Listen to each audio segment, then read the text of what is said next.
Que tal, como estades? Estaban chamados a ser un elemento fundamental na modernización e democratización do país.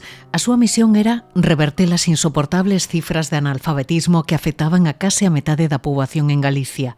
Falamos dos mestres e das mestras, garantes dos valores de igualdade, liberdade e laicidade que defendía a República e que foron duramente represaliados polos fascistas.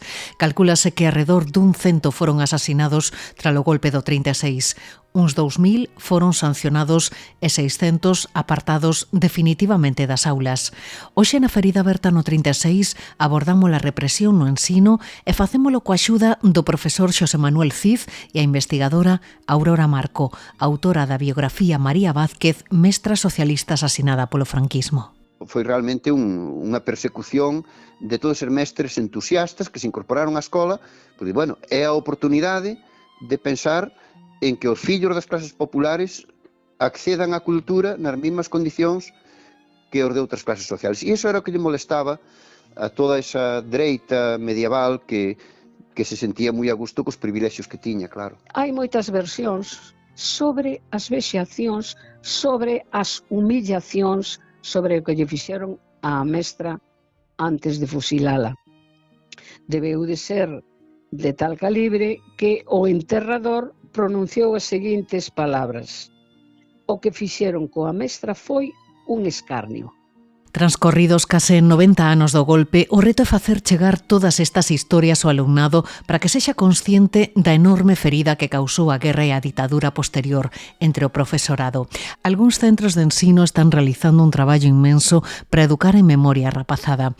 É o caso do CPI Virxe da Cela de Monfero, onde o alumnado de cuarto da ESO está reconstruindo o puzzle da represión coa axuda da profesora Paula Cadaveira. Mataron-no e botaronlle 4 tiros. E veo un falangista e dixo estará ben morto. E tirou outro tiro. Eso nunca se me foi daqui da cabeza. A cueva era bastante pequena. Collían 7 ou 8 personas dentro, pero mal, non se podía estar de pé, había que estar agachado ou sentado. Cando chovía moito, subía o caudal da agua, non podían salir, ao mellor botaban 3 ou 4 días sin poder salir da cueva. Penso que é fundamental que eles poidan entrar en contacto con esta parte da historia a través da investigación. Eles mesmos poidan comprobar con proximidade que foi o que sucedeu. E parabéns ao IES de Celanova, premiado polo seu Centro de Interpretación Virtual da Memoria Histórica, impulsado polo Departamento de Historia e coordinado desde a Biblioteca. Cando falas destes temas xa non é unha risa, ou non é un tema baladí, senón que esta maneira de traballar o que fai é que empaticemos, coas vítimas. Experiencias coas que se pretende combater o negacionismo e o branqueamento do franquismo e conseguir que a rapazada deixe de facer scroll cando lle falan de memoria. Hai, sin duda, moita necesidade de levar estes contidos ás aulas, porque os libros de texto teñen moi pouco, bastante sesgado, pouco están, polo que vemos, non educando como se debería na realidade histórica desos sucesos a toda a nosa mocidade. Consola Agra, responsable de Dereitos Civís da Deputación da Coruña, analizaremos as iniciativas postas en marcha polo organismo provincial en favor da memoria. Pero, ademais, convidámosvos a vir con nos ao teatro. Ictus é unha palabra do latín que significa golpe. Escoitades un fragmento de Ictus, anatomía da derradeira lección do mestre de Castelao, a última montaxe de Chévere, unha obra coa que nos convidan a facer unha viaxe a través da memoria, a democracia e os perigos da desmemoria. A lección que podemos aprender creo que é esa, que para seguir adiante, para pechar esa ferida, para encarar o futuro, debemos de pechar desde logo esa ferida e que esa ferida non se cura, non se pecha esquecendo, senón facendo memoria. En este capítulo que publicamos na Semana das Letras queremos propoñervos unha viaxe ao universo de Begoña Camaño, unha figura que nos achegaremos a través dunha das súas mellores amigas, a poeta, xornalista e académica Ana Romaní. Todo se vai movendo ao redor dos mesmos eixos, non, que o feminismo como vertebrador e un proxecto de transformación social.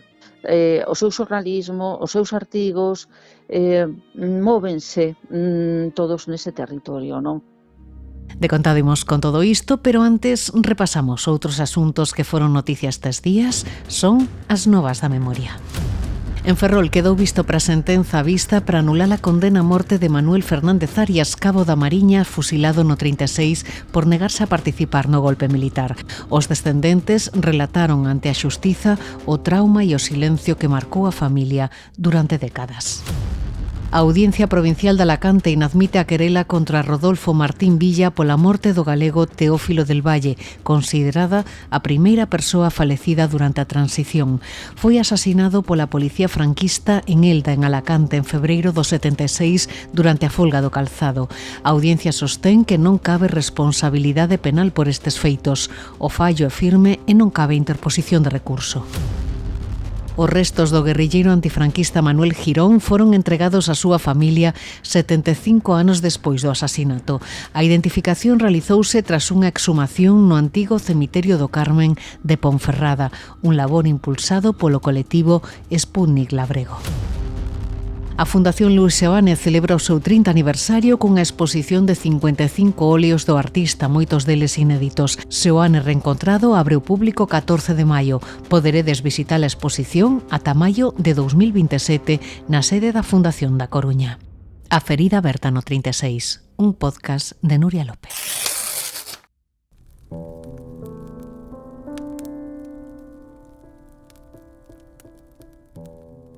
Aquel verán do 36, os sublevados tiñan un propósito: borrar a memoria de todo un pobo e exterminar os seus custodios. Aquela queima de libros que reduciu a cinzas milleiros de volumes na Coruña foi o arranque dunha limpeza ideolóxica que golpeou con forza un colectivo, o dos mestres e o das mestras. A escola, que foron a das armas máis poderosas da República, converteu os docentes en perigosos soldados os que o réxime pretendía dobregar e fixo acometendo unha represión brutal contra o maxisterio que se saldou con arredor dun 100 de mortos, uns 2000 sancionados e centos de exiliados. As persecucións comezaron nos primeiros compases do golpe. En agosto, apenas un mes antes de que arrincase o curso escolar, comezaron os asasinatos. Un dos primeiros en caer foi o ourensán Manuel Gómez del Valle, comunista, poeta e asiduo colaborador de prensa, detido en Xinzo de Limia o 21 de xullo e fusilado no campo de Aragón, en Ourense, o 11 de agosto do 36. Os fascistas asasinarían despois a súa nai María e a un dos seus irmáns, o que obrigaron a loitar no bando nacional. Fala a súa sobriña neta, Paz Gómez del Valle.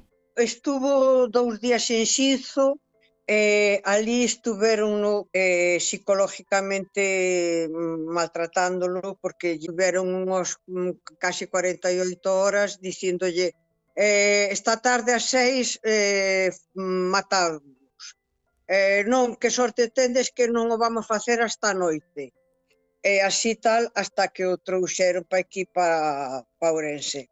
Manuel foi un dos arredor de 100 docentes executados polos fascistas tras o alzamento do 36. Deles, 2 eran mulleres. Falamos de María Vázquez e Mercedes Romero, encarceradas, torturadas e asasinadas en Miño e Aranga en agosto e novembro do 36. Hai unhas semanas, a Asociación Memoria Democrática de Ferrol pediu ante a Fiscalía a reparación formal da memoria de María. Fala o presidente Manuel Fernández Pita. Aprenderon e levaron para a cárcel de Pontedeume. E pasearon, fixeron un escarnio con ela impresionante, non? Botando tamén a seu pai da zona de Miño, que era onde estaban vivindo, e saleu desterrado, vamos, co tempo suficiente de marchar. A Coruña foi a provincia con máis docentes asasinados, un total de 27, segundo un informe publicado en 2017 na revista Sarmiento. En Ourense a represión afectou a un de cada 3 mestres. Os fascistas acabaron coa vida dos militantes do Partido Republicano Radical Socialista e membros da Asociación de Traballadores de Ensinanza de Ourense, Amadeo López Bello, Julio González Álvarez ou Jacinto Santiago. Os 2 primeiros pasearon en Berea o 29 de agosto do 36, o segundo apenas 2 meses despois en Montederramo, Ixinio Araúxo do Comité da Memoria Histórica de Celanova.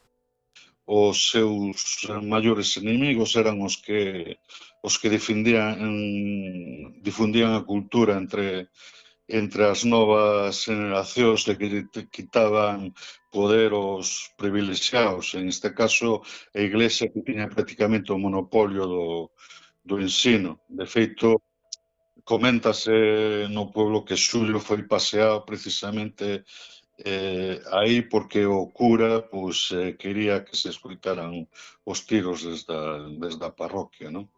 Na provincia de Pontevedra, os fascistas acabaron coa vida doutra vintena de profesionais do ensino, entre eles o pedagogo e mestre socialista Apolinar Torres, presidente da Federación Española de Traballadores do Ensino.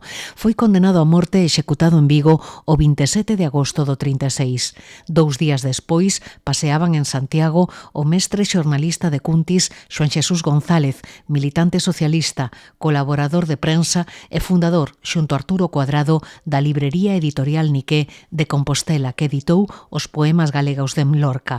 Lembrao o biógrafo de Cuadrado, Antonio Chaves Cuiñas. Para Arturo foi un golpe inmenso, non?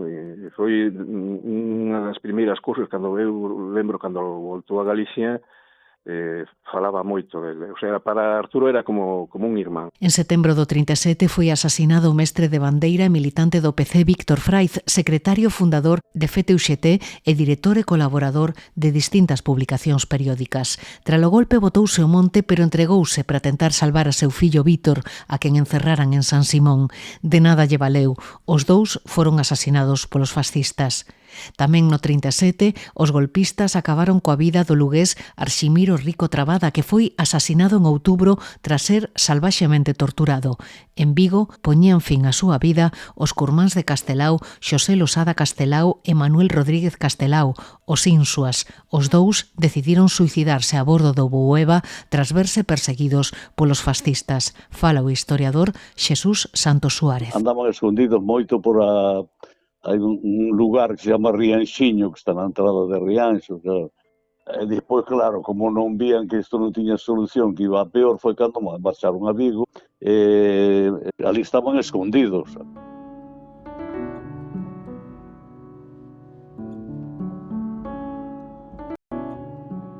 Outros conseguiron librarse, pero botaron anos entre reixas. É o caso da mestra comunista Enriqueta Otero, dirixente da cuarta agrupación do exército guerrilleiro. Foi detida no 46, tras un violento tiroteo en Lugo en que resultou gravemente ferida. Pasou 19 anos en prisión, onde sufriu torturas e illamento. A mestra socialista de Tui, Josefa García Segret, estivo 8 anos na cadea nas prisións de Tui, Saturrarán e Mallorca. Condenada a morte tras o fusilamento do seu home, librou de ser executada simulando un embarazo coa axuda do doutor Darío Álvarez Blázquez, como explica a presidenta da CRMH do Baixo Miño, Elena Pousa. A Josefa García Segret comutaronlle a pena porque decían que estaban preñadas. Moitos dos que conseguiron librar da morte da cadea víronse obrigados a exiliárense, como Carlos Velo ou Rafael Dieste ou Gumersindo Sánchez Guisande. Despois están os depurados. Calcúlase que uns 2.000 profesionais do ensino foron sancionados e máis de 650 apartados definitivamente das aulas. Moitas das depuradas eran mulleres, como explica a investigadora Rosa Cid Galante. En total, na provincia, na provincia foron supervisadas todas as mestras e aproximadamente unhas 200 foron depuradas, foron sancionadas. Algunhas con sancións un pouco máis leves e outras con sancións moi duras. Eu teño visto documentos, Nuria, moi espeluznantes de mestras que rogaban a súa reinserción no traballo, porque non tiñan que comer. En moitos casos, os depurados tiveron que asumir importantes sancións económicas. Noutros sufriron o desterro ou foron afastados da docencia. É o caso de Benchosei, Antón Fraguas, Abelino Pousa Antelo, Xosé María Álvarez Blázquez ou Ramón Otero Pedrallo. Falan a secretaria da Fundación Otero Pedrallo, Patricia Araschachero, e o fillo de Álvarez Blázquez, o poeta Xosé María Álvarez Cácamo. Cando sancionan e lle proíben volver ao instituto e lle quitan o sueldo, o que fai é retirarse á casa da aldea, esa casa de Trasalba, e un pouco, el di con moita broma, non, que se vai dedicar a ler, a estudar os clásicos, e un pouco a súa nai realmente quen tira, digamos, do que é a economía familiar. Así resiste a familia durante 11 anos hasta que volve a ser incorporado á cátedra. Meu pai foi desterrado, era mestre e foi desterrado a un pobo de Zamora, sentíase moi aillado, o pai acababa de ser fusilado e sentíase moi lonxe, moi separado da familia, enfermou un irmán Celso, de modo que meu pai renunciou ao seu posto de traballo en colexios, pediu unha excedencia definitiva e perdeu o posto. O sea que para ele significou non só tristura, desgarramento, senón a imposibilidade de continuar unha carreira docente que a lle gustaba, non?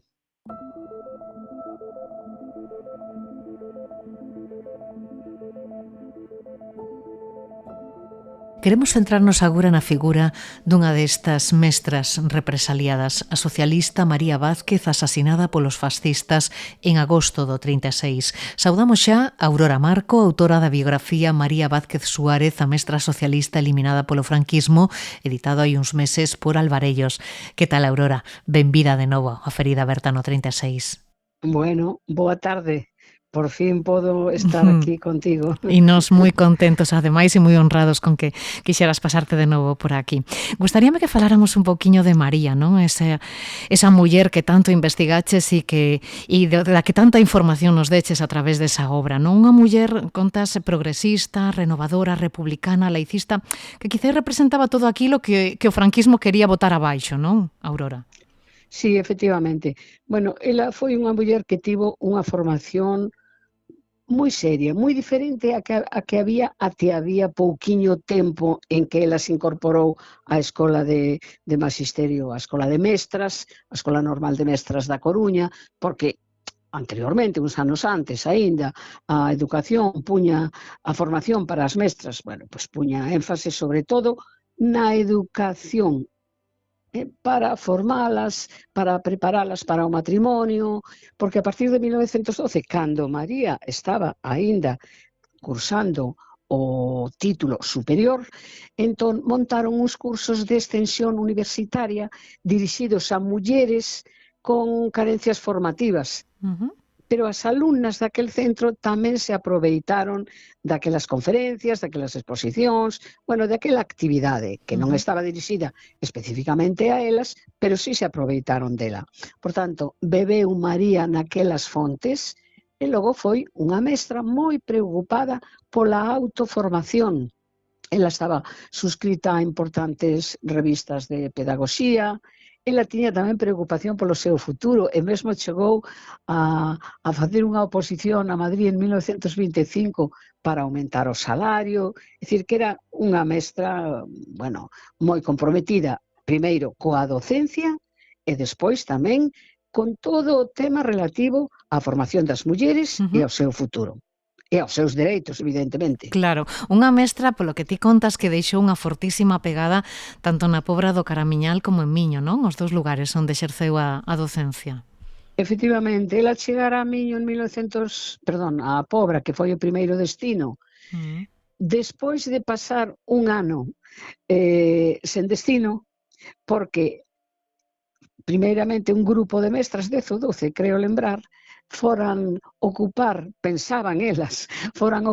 destinos fora de Galiza, concretamente a María Vázquez tocoulle pedir a unha vacante que había en Xérica de Castellón, pero ao chegar ali as prazas estaban ocupadas, polo tanto regresou e estivo intentando pois ocupar algunha escola, por exemplo, solicitou a Escola de Porto do Son, pero finalmente chegou ao primeiro destino na Pobra do Caramiñal 1918 e saiu de ali en abril de 1930. En aqueles 12 anos tamén deixou unha pegada moi importante e atopei pois a filla dunha alumna de María que me lembrou como influíra en toda aquela promoción tratando de empoderalas, tratando de que elas fosen independentes, que non dependesen de ninguén, por tanto, que non estivesen só pensando no matrimonio para solucionar o seu futuro. E de feito, dicíame esta señora que toda aquela promoción a súa nai e as súas amigas Unhas foron costureiras, outras marcharon fora, a súa nai, por exemplo, tivo unha especie de ultramarinos, é dicir, todas traballaron fora da casa, porque tiñan moi presente todo o que lles dixera aquela mestra, que deixou, ademais, unha boa lembranza, porque tivo moita actividade non só a docente. Unha muller que, ademais de ensinar as súas alumnas a valerse por si mesmas para ser independentes e, por tanto, libres, unha muller que tamén defendía, por suposto, a súa participación, non, dentro do mundo da política, como así fixo, non, na súa época de Miño. Como empezou o compromiso político de María Vázquez, Aurora? Sí, efectivamente. Bueno, en Miño é moi curioso, porque ali a figura da mestra é lembrada como Dona María. Dona María. É dicir, María Vázquez era como asinaba ela. Maruja era como lle dicía, como a nomeaba, como a chamaba a familia. E Dona María é como aínda hoxe é lembrada en Miño, porque hai moitas fillas de alumnas que ofreceron os seus testemunhos que teñen, como digo, un recordo magnífico daquela muller, que chegou ali, como digo, en 1930, e axiña, uns meses despois, foi a proclamación da República, ela abrazou a República, ela defendeuna con teimosía, e pouco despois, no ano 32, comezou xa a súa actividade política. Primeiro, como oradora. É curioso, porque o primeiro mitin que houbo en Miño, pronunciado por unha muller, con protagonismo dunha muller, foi o de María Vázquez. E despois por toda a redonda, non só nas terras do Eume, senón por Ferrolterra, cantidade de sitios que había, con grande, como din as crónicas, con grande presenza de mulleres. E mesmo nalgúnas, en San Pantaleón das Viñas, por exemplo, con presenza tamén de nenos e de nenas, porque parece ser que tiña un grande poder de comunicación, que tiña moitas dotes como oradora, e era moi requerida, por tanto, comezou dando mitins. Pero nos anos 33 e 34 estivo como integrante do comité do Partido Socialista de Pontedeume. Iso en caso insólito, porque as mulleres realmente, aínda que na República houve moitas reformas, no aspecto político estas reformas foron máis lentas, e a presenza das mulleres en cargos políticos, pois, bueno, non é moi frecuente realmente. No caso de María Vázquez, dáse esa circunstancia, dáse tamén a circunstancia de que foi cofundadora do Partido Socialista en Miño. Ou seja que, e mesmo tamén no sindicato, na Asociación de Traballadores da Ensinanza de Ferrol e Comarca, tamén tivo un cargo no ano 35, porque pertencía a él. Ou seja que, como digo, é un caso moi singular o de María. Unha muller que destacaba politicamente, non, que arrastraba moitas mulleres aos seus mitin, pero como habían os homes, os seus compañeros de partido? Sabemos, Aurora? Pois non, non sabemos. Non quedou pedagada diso. O que si recollín foi o que dicían as crónicas. E é moi curioso, porque en moitos dos mítins ia sempre coas mesmas persoas que repetían, ou seja, que debían de estar, no fondo, eu tiro unha consecuencia, debían de estar, ou un pensamento, debían de estar satisfeitos de cal era o papel que facía María Vázquez naqueles mítins, porque repetían en diferentes lugares, por exemplo, con Edmundo Lorenzo, e algún outro, que eran cargos significados do Partido Socialista, co que foi por toda a redonda impartindo mítins, como digo, en algúns casos conferencias. Lembro, por exemplo, que para celebrar a República en nun destes lugares, creo que foi exactamente no mitin de San Pantaleón das Viñas, deu unha conferencia e tivo tal éxito, que o local encheuse de xente, iso era a zona que tiña ela como oradora, o local encheuse de xente, non se puido celebrar, e entón tivo que subir a un balcón e dar o mitin desde o balcón. E despois, ao finalizar, foron a acompañar cunha banda de música até o coche que a trasladaría a Pontedeume. Ou seja, que era unha muller que tivo moita proxección naqueles anos da República. Nada máis producirse o golpe foi detida, encarcerada, torturada e brutalmente paseada, non? Que sabemos sobre as circunstancias do arresto e tamén do asasinato de María? Efectivamente, ela estaba na Coruña naquel momento, foron a buscar, levarona para o cárcere de Pontedeume, e despois o 19 de agosto, o mesmo día, fíxate, o mesmo día que lle entregaran o oficio de destitución do seu cargo de mestra, aquel mesmo día pola noite fusilárona, matárona. Hai moitas versións sobre as vexacións, sobre as humillacións, sobre o que lle fixeron á mestra antes de fusilala. Debeu de ser de tal calibre que o enterrador pronunciou as seguintes palabras: o que fixeron coa mestra foi un escarnio. Entón xa digo, hai diferentes versións, eu recollo algunha, e despois foi soterrada no cemiterio de Pontedeume, e eu preciso tamén desvelo aquí o lugar en que está soterrada. Porque claro, primeiro foi enterrada nunha fosa común, pero hoxe non está nunha fosa común, porque na década dos 40 foi trasladada ao nicho dunha familia, entón desvelo exactamente o lugar en que está soterrada. E onde está? Pois está no libro. Hai que comprar o libro, verdad? Eu tampouco vou dicir. Está indicado no libro. Seino, pero non o vou dicir. Foi o asasinato de María Vázquez unha acción exemplarizante?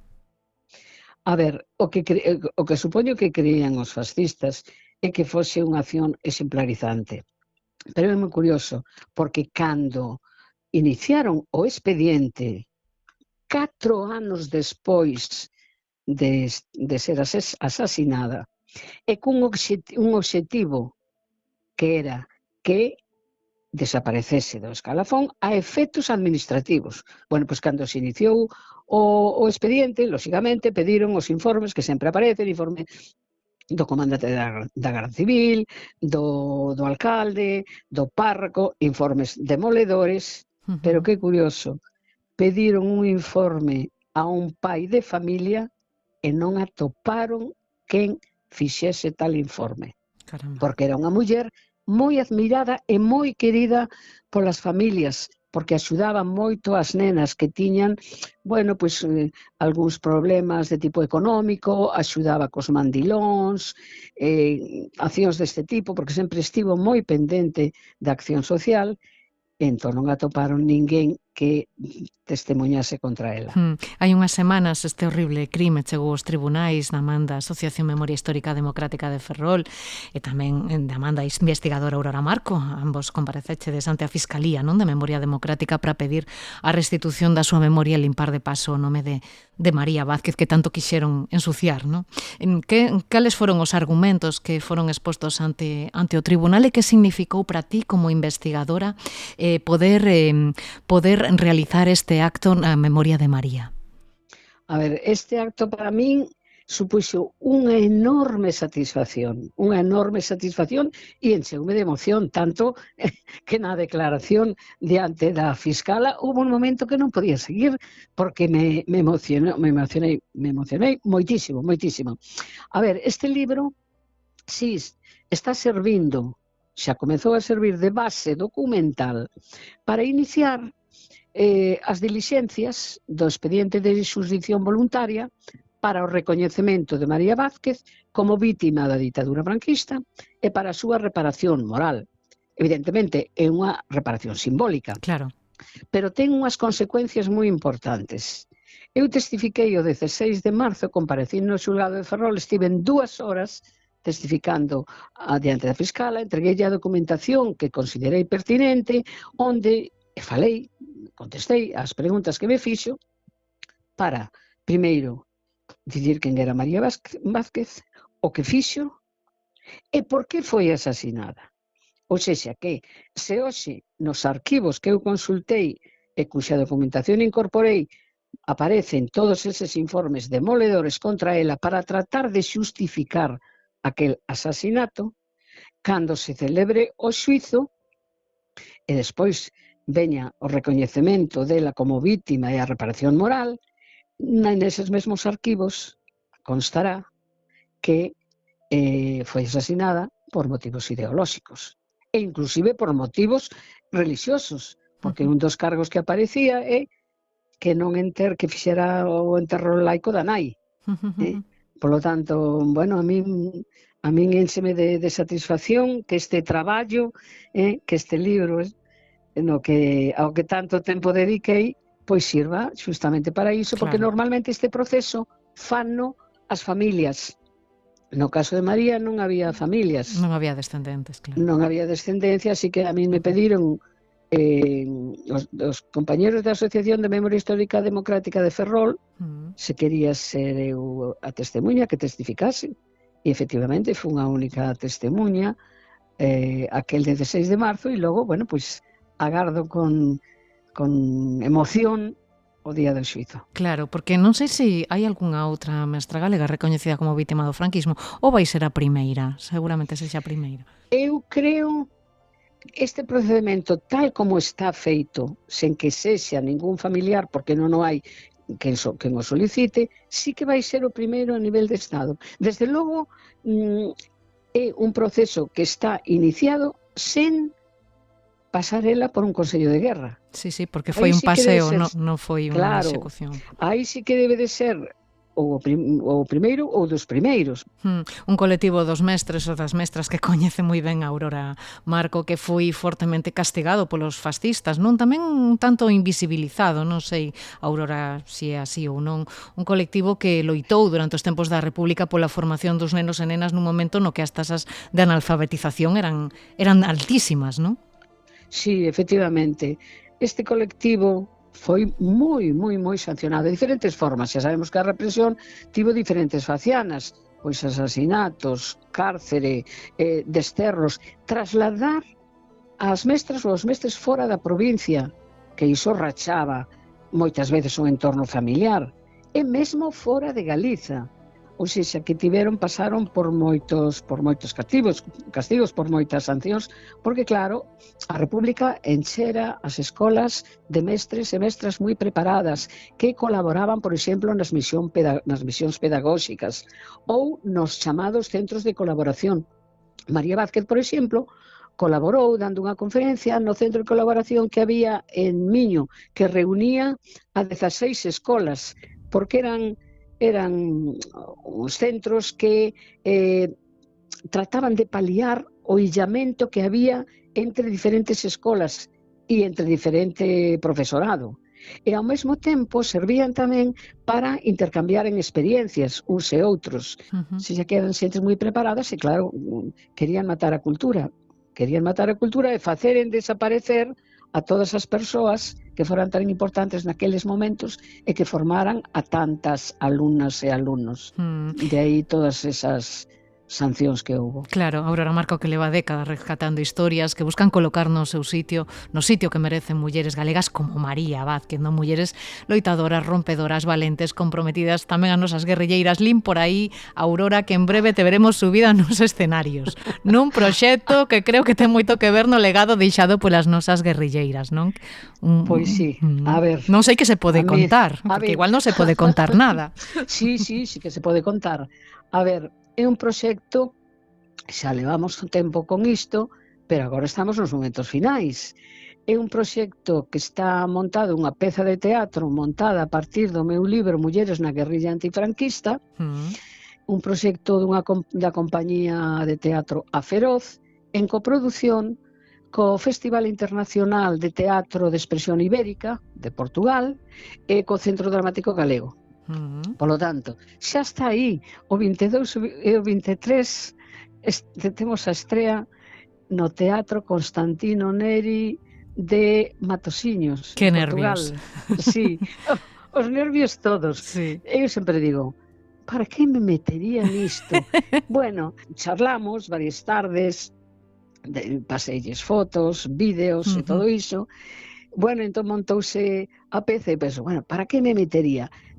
Elas liáronme, pero eu deixeime liar, as cousas como son. As cousas como son, ainda que estou temblando, pero realmente sigo facendo mesmo que fago desde hai un montón de anos, traballar coa memoria histórica, pero desta vez nun escenario. Será maravilloso ver a Aurora Marco tamén en riba do escenario. Moitísimas grazas, Aurora, polo que faz. Vira a Galiza, Espero que sí. Bueno, moitísimas grazas por todo o que faz e tamén por querer contalo aquí hoxe na Ferida Aberta no 36. Grazas, Aurora, unha aperta enorme. Pois grazas a ti tamén polo teu traballo tan necesario e tan ben feito. Graciñas, Aurora. Graciñas e unha aperta.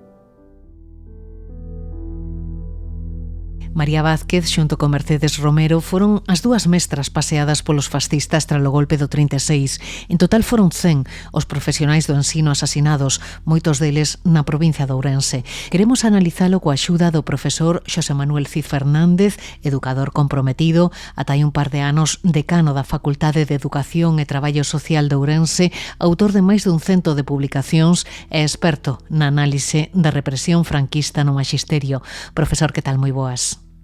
Hola, boas tardes. Bueno, eu sei que os números son fríos, non, Xosé Manuel, pero ás veces axudan a facernos unha idea do que significou, non, esta represión dentro dun colectivo, como digo, como foi o dos docentes, non, tras o alzamento do 36, non? Como se traduciu? Que impacto causou neste sector aquela cacería? Sí, realmente afectou a todo o profesorado. É dicir, de repente, calquer persona que escollera a profesión docente porque lle ilusionaba o feito de ser profesor no amplo sentido da palabra, non ensinador, senón profesor no sentido de respeto que conleva de respeto á infancia, respeto á súa contorna, familias, cultura popular, etcétera, etcétera, que todo eso, pois na Segunda República cobrou moito prestixio e moito profesorado comprometeuse con eso. Prácticamente o 36, pois ademais da represión directa, implicaba para moito dese profesorado que tiña toda esa ilusión renunciar a iso e, polo tanto, pues, pasar a ser mestre do réximen con todas as riscos que podías correr de facer cousas que claramente o franquismo pois dixo isto non. E entonces era vivir con medo todo o tempo, non?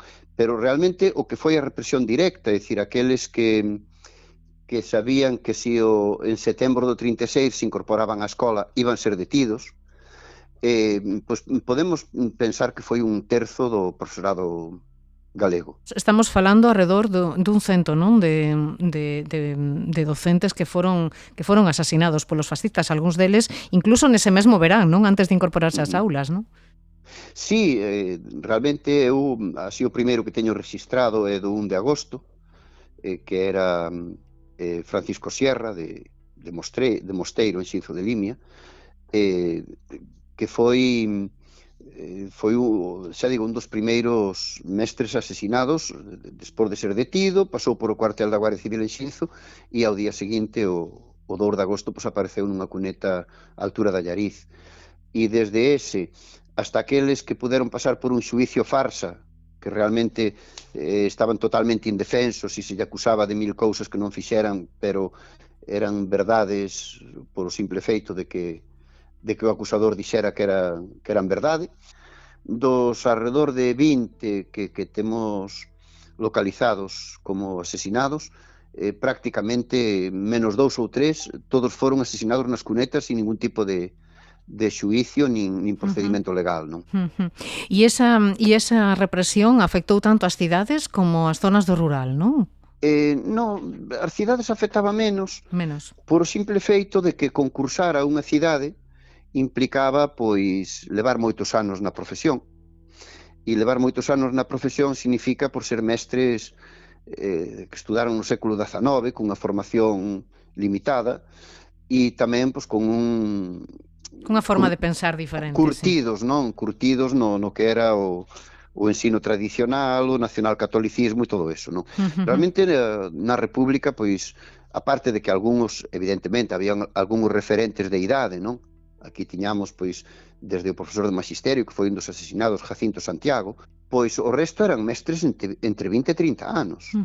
É dicir, temos persoas que lle chegaron a vida levando na escola un mes, prácticamente, non? Foi realmente unha persecución de todos os mestres entusiastas que se incorporaron á escola, porque, bueno, é a oportunidade de pensar en que os fillos das clases populares accedan á cultura nas mesmas condicións que os de outras clases sociales. E iso era o que lle molestaba a toda esa dereita medieval que se sentía moi a gusto cos privilexios que tiña, claro. Xosé Manuel Cid leva moitos anos poñendo rostros mestres e mestras represaliados do franquismo. Acabamos de falar desa vintena de profesionais que foron asasinados, pero outros tamén foron encarcerados, perseguidos, depurados, non? E hai moitos nomes, non? Acabamos de comentar o de Jacinto Santiago, pero en Ourense hai outros, non? Como López Bello, incluso como Gómez del Valle, que era poeta, non? Sí, era poeta, pero normalmente sustituía a mestres, que era moi frecuente, porque o magisterio republicano que non accedera ao plan profesional, que era un plan de formación espectacular, que todo o mundo, desde a dereita hasta a esquerda, valoraba ese plan profesional como o mellor que tuvo o magisterio. Todos aqueles que non chegaran a ese plan profesional e que podían ter unha formación menor, pois accedían ao magisterio mediante uns cursillos de selección perfeccionamento. E eses cursillos de selección perfeccionamento mellor eran 3 meses na Universidade de Santiago. Sí, entonces deixaban un sustituto na escola, que normalmente pues, incluso lle pagaban eles moitas veces. E Manuel Gómez del Valle pues, era un deses que sustituiu a varios destes cursillistas, sobre todo en escolas de Amoeiro e nesa zona. E si foi tamén, o que pasa é que Manuel Gómez del Valle xa foi un dos que sufriron un xuicio deses, un consello de guerra absurdo e totalmente manipulado, pero sí que xa pasou por ese procedimento. Os outros, faleiche de 20 en Ourense, decíasme tú 100 en Galicia. Ao día seguinte de publicarmos a lista cos 100, que publicamos no número 21 da revista Sarmiento, o día seguinte xa me apareceron 2 máis en Ourense, non?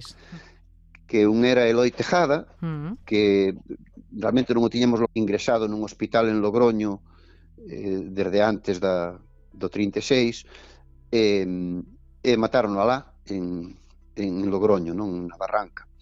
E máis outro que nese momento do 36 pois xa era dedicábase á banca, pero anteriormente estuvera aquí na Academia dos Irmáns Villar moitos anos, preparando xente para as oposicións. Unhas oposicións que el aprobaban os que el preparaba, pero el non aprobaba. Pero el non. Porque ao chegar ao examen quedabas en blanco. É unha anécdota moi curiosa que me contaran dil. E é triste que con 50 anos que levamos de democracia non teñamos aínda unha lista definitiva e completa das persoas que sufriron a represión, non? E sobre todo pues, atopar moitos corpos que non apareceron. E que siguen aínda baixo terra. Non sei se hai algunha historia que te chamara especialmente a atención de todas as que levas investigado. Eu, por exemplo, un dos que máis precisamente dos que non mataron, non? Que tuve así moito contacto, pois foi con Baltasar Vázquez, que dirixía a revista Escuela del Trabajo, da ATEO, da Asociación de Traballadores do Ensino de Ourense. E Baltasar Vázquez, cando entrei na cociña, aquelón, pero usted quen é? Usted quen é? Que quere de min? E non, Baltasar, caiu na miña mão a revista Escuela del Trabajo e vin que era usted o director. Conseguiches esa revista? E onde a tes?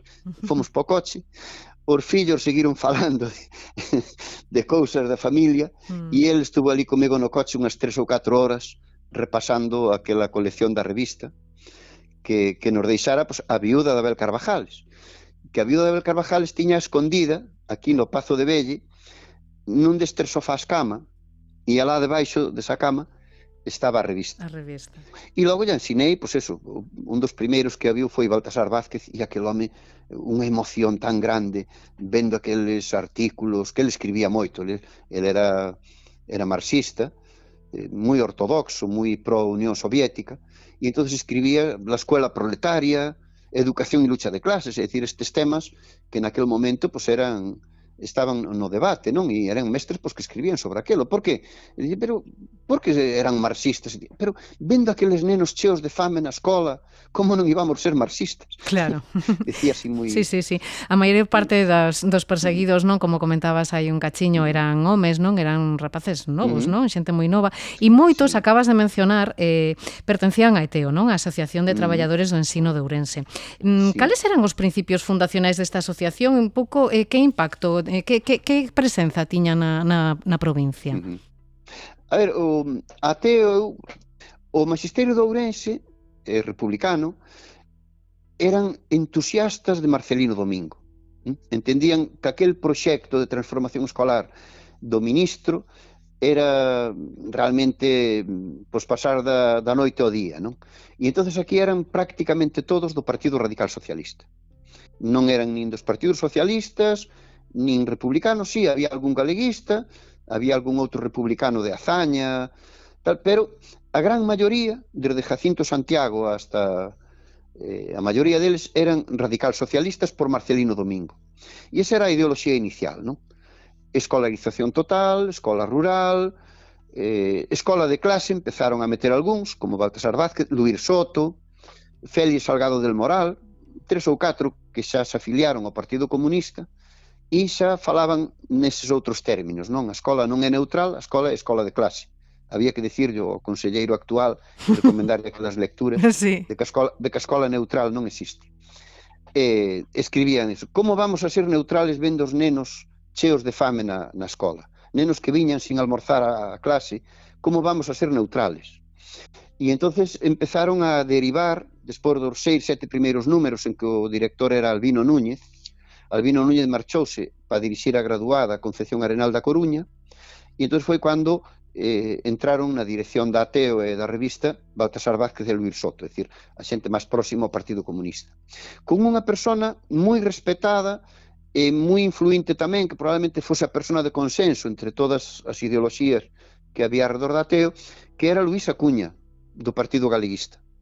Luís Acuña, poeta vanguardista, de feito marchouse no 34 a Madrid para conocer a García Lorca e todo aquel círculo, e Luís Acuña era respetado por todos, é respetado polos radicales socialistas, polos comunistas, polos outros republicanos e algún socialista que xa se iba metendo na ATEO tamén. Luís Acuña chegou a ser director de consenso da revista en algún momento, pero sí que había un debate interno tan forte e normalmente con tantas eleccións seguidas, tamén sempre é difícil manter a cordialidade que tiñan ao principio, non? Ao principio, co liderazgo de Albino Núñez, estaban moito máis unidos. Albino Núñez era mestre novo, pero xa ca oposición, e decidiu preparar gratuitamente a todos aqueles outros que foron as oposicións do 28. E estes foron realmente os difusores da ATEO pola provincia, porque todos estes, a medida que iban aprobando, iban caíndo nas distintas comarcas, non? Pero ademais, como eran tan bons mestres, atraían aos compañeiros e atraían incluso as familias. É dicir, cando algúns diles que lle fixeron consellos de guerra, viñan familiares a declarar, pero abertamente por eles, dicir, ao seu favor. Quero dicir que eran queridos no pobo e tamén facían piña entre os compañeros. Entón había comarcas onde algún concello, por exemplo, Amoeiro, onde estaba Rafael Alonso, que o mataron tamén, pero estaba Armando Fernández Mazas, estaba Adolfo Rodríguez Ansias, que era o que estuvo 29 anos debaixo dunha lousa, escondido. Estes mestres de Amoeiro, por exemplo, en Amoeiro represaliaron o 100% dos homes e tamén algunhas mulleres, non? Entonces, o 100% dos mestres de Amoeiro perderon a escola no 36. Entón, toda esa xente, ese Roberto Blanco Torres, Jacinto Santiago, Manuel, o abogado Alfonso Pazos, o que foi diputado de Izquierda Republicana, toda esta xente tiñan eses círculos de debate aquí, aparte do círculo nacionalista propiamente, e todos eses círculos de diálogo, de de discusión ideolóxica, intelectual, etc., pois influíron moito no Ourense dos anos 20. E tomou o relevo o maxisterio nos anos 30. Un maxisterio prestixioso que tomaron eso. E o que me preguntaba da evolución ideolóxica, non? Pois primeiro a favor da escola republicana de Marcelino Domingo, a partir de mediados do 32 empezaron a entrar nunha discusión marxista con moito texto de pedagogía proletaria, educación e loita de clases, etc., e criticando a tibia política republicana, dicindo que as reformas se estaban ralentizando, que tiñan que ir máis alá, e logo despois xa no 36 xa crearon a Federación Galega de Traballadores do Ensino, incluso en galego, ca idea de reeditar a revista de Ourense, Escola del Trabajo, xa en galego, Escola do Traballo, sobre todo liderado por Luís Soto. Creo que Luís Soto pasou a ser un pouco o referente a nivel galego, xunto con Albino Núñez, que estaba na Coruña, pero que Albino Núñez seguía sendo máis moderado, pero un pouco nesa línea. Mais Víctor Frade de Vigo, que foi outro dos perseguidos, dos represaliados, terriblemente, tanto el como boa parte da súa familia, non? Falamos moito deles, pero e elas, que presenza, que papel xogaron no mundo do ensino aí en Ourense e que pasou con elas despois tralo golpe ilegal do 36? A ver, un pouco falamos dos mortos. Había que falar tamén dos apartados do ensino. Sí, dos depurados. Os apartados do ensino en Ourense foron 150, que tamén é unha cifra importante. E logo, hasta 600, pois sancións menores, de suspensión de emprego a soldo por un ano, traslado de provincia, etc., non? Pero eses 150 é un número importante. E deses 150, pois había como un 12% de mulleres. En algunha comarca como Valdeorras chegaban ao 20%. Ese é un dato pois bastante importante, non? As mestras probablemente tiñan un protagonismo menor. Na Ateo, na dirección, hasta o ano 36 non entrou ningunha muller, e no ano, nin na revista Escola del Trabajo escribiran, só localicei un artigo dunha muller, que era de Manzaneda. Despois estaba, creo que era María Estévez, que lle chamaban a pasionaria galega, que era de lá da zona de Petín, da rúa de Valdeorras, e que era unha mestra realmente moi interesante. O que pasa é que temos moi poucos datos dela, pero realmente había no sector das mulleres pois tamén xente moi importante. E as primeiras que entraron na dirección da Ateo foi no ano 36, e dúas mestras moi interesantes, que era Delia Osorio, que era daqui do barrio da Ponte de Ourense, que foi tamén das destituídas de por vida, e María Bouzas, que estaba casada co médico, con carnicero, que se exiliaron en México, e tamén entrou na directiva da Ateo no 36. Creo que é importante destacar, pois eso, que empezaron a ter presencia e foron, evidentemente, pois, un 12% máis ou menos as separadas do ensino definitivamente. Logo despois, asesinadas entre os 100 que foron asesinados, pois había, creo recordar, que 2 mulleres da zona da Coruña, porque non era só na dirección da Ateo e demais, senón que en todos os sectores da vida política. É dicir, tampouco había moitas concelleiras, tampouco había alcaldesas, é dicir, estamos falando de hai 100 anos. E a República pois foi como un raio, non? Pasou e viuse, pero non tuvo tempo de tocar terra. Unha república na que se sacaron adiante proxectos absolutamente novidosos, non? Como, por exemplo, as misións pedagóxicas, que non sei que grau de implantación tiveron en Galicia. As misións pedagóxicas, evidentemente, pois eran aqueles universitarios de Madrid que traían os diferentes ámbitos de cultura, pois o teatro, guiñol, pintura, etc., polas aldeas, fundamentalmente, polo mundo rural, e evidentemente, pois, pasaron algúns braus por Galicia. Eu tuve 2 experiencias moi bonitas na provincia de Ourense, porque tamén alentaba o Patronato de Misións Pedagóxicas a que os mestres fixeran misións pedagóxicas nos seus concellos, non? Entón, aquí tivemos dúas experiencias moi bonitas, unha que foi a da Ribeira Sacra, a que promoveu Rosa Pons e Alfonso García Rojo, e outra lá por a zona de Lobios, tamén xa na raia portuguesa, tamén unha zona moi aillada e todo eso. E basicamente pois os organizaban eles os sábados pola tarde, pois buscando os propios mestres, daban algunha conferencia ou traían alguén da misión biolóxica, por exemplo, a falarlle da produción do millo ou de enfermedades dos animais ou de cousas deste tipo, non, que poderán interesar no mundo rural. A filosofía das mesas pedagóxicas era sacar a escola para fora. É dicir, e educar a toda a tribu. É dicir, toda a tribu educaba a infancia e tamén os mestres e as asociacións e o movimento social e cultural pois educaba a toda a tribu, non? Claro. Entón, se educaban uns aos outros. Eran moitísimas as ideas, os proxectos, as reformas que emprenderon estes homes e mulleres e que quixo chegar o franquismo pois inmediatamente despois do golpe e despois coa chegada desa ditadura eterna, non? Pero que pouso deixaron na educación en Galicia todos estes homes e mulleres? Aí houve un borrón terrorífico porque non se podía falar deles. Familiares que non saben o que pasou co seu familiar mestre, non? Pois ainda recentemente eu encontraba algúns que non sabían, non? Por lo tanto, o pouso foi borrado dun plumazo e destes non se fale, e se fala mal. Que ocorre?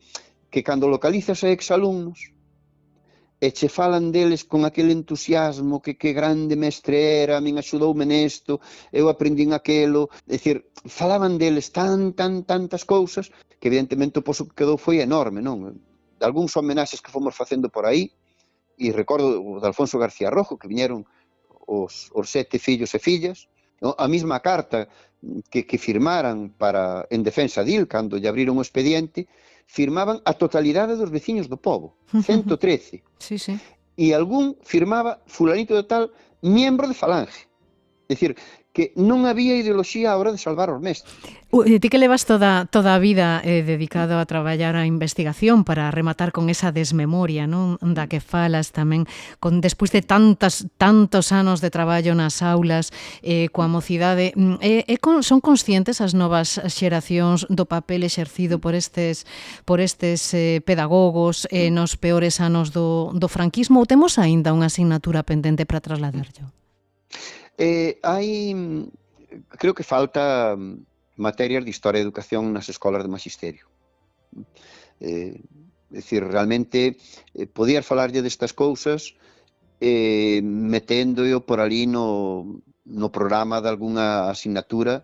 Eu, por exemplo, chamássese como se chamase a asignatura, bueno, daba teoría de educación, pedagogía social e tal, son materias que sí que pode caber a memoria histórica e, por exemplo, o Día da República traía estes mestres a falar a clase.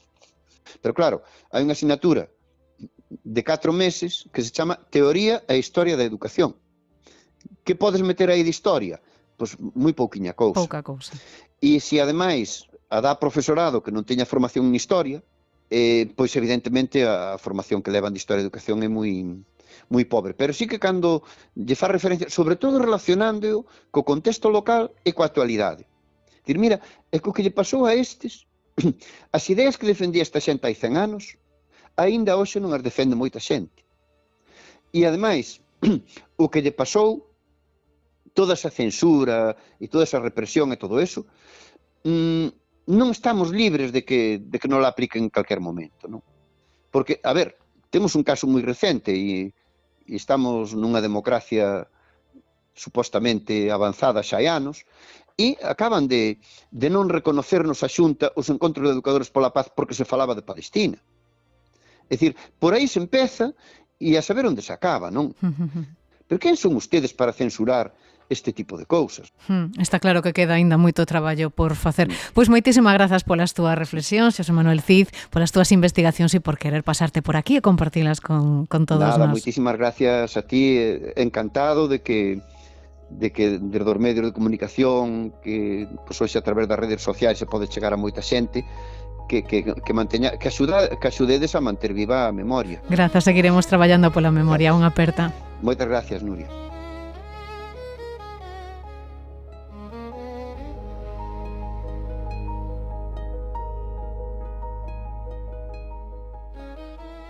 Transcorridos case 90 anos do inicio do golpe, o reto é trasladarlle á mocidade o sucedido e explicarlles os porqués e as consecuencias daquela acción que cambiou o rumbo de todo un país. Unha tarefa que se enfronta a diario a comunidade docente e na que está colaborando a Deputación da Coruña. Solagra é deputada de Dereitos Civís. Que tal? Moi boas. E benvida a Ferida Aberta no 36. Moi boas, Nuria. Moitísimas grazas polo convite. Encantada de estar na Ferida Aberta do 36. Pois moitísimas grazas por estar aquí. Hai uns días, Sol, a Deputación reuniu en Compostela a creadores de contido en redes, a profesionais do mundo audiovisual, e tamén a responsables de universidades, do profesorado de secundaria, que están buscando, ao fin e ao cabo, novas olladas, non? Novas linguaxes, novos enfoques para chegar á memoria democrática á mocidade. Contan, polo que puideches averiguar, contan con recursos suficientes os docentes para cometer esta tarefa? A ver, penso que polo que nos contan sí que hai algúns recursos, pero que están como moi espallados, moi perdidos, moi difíciles de atopar.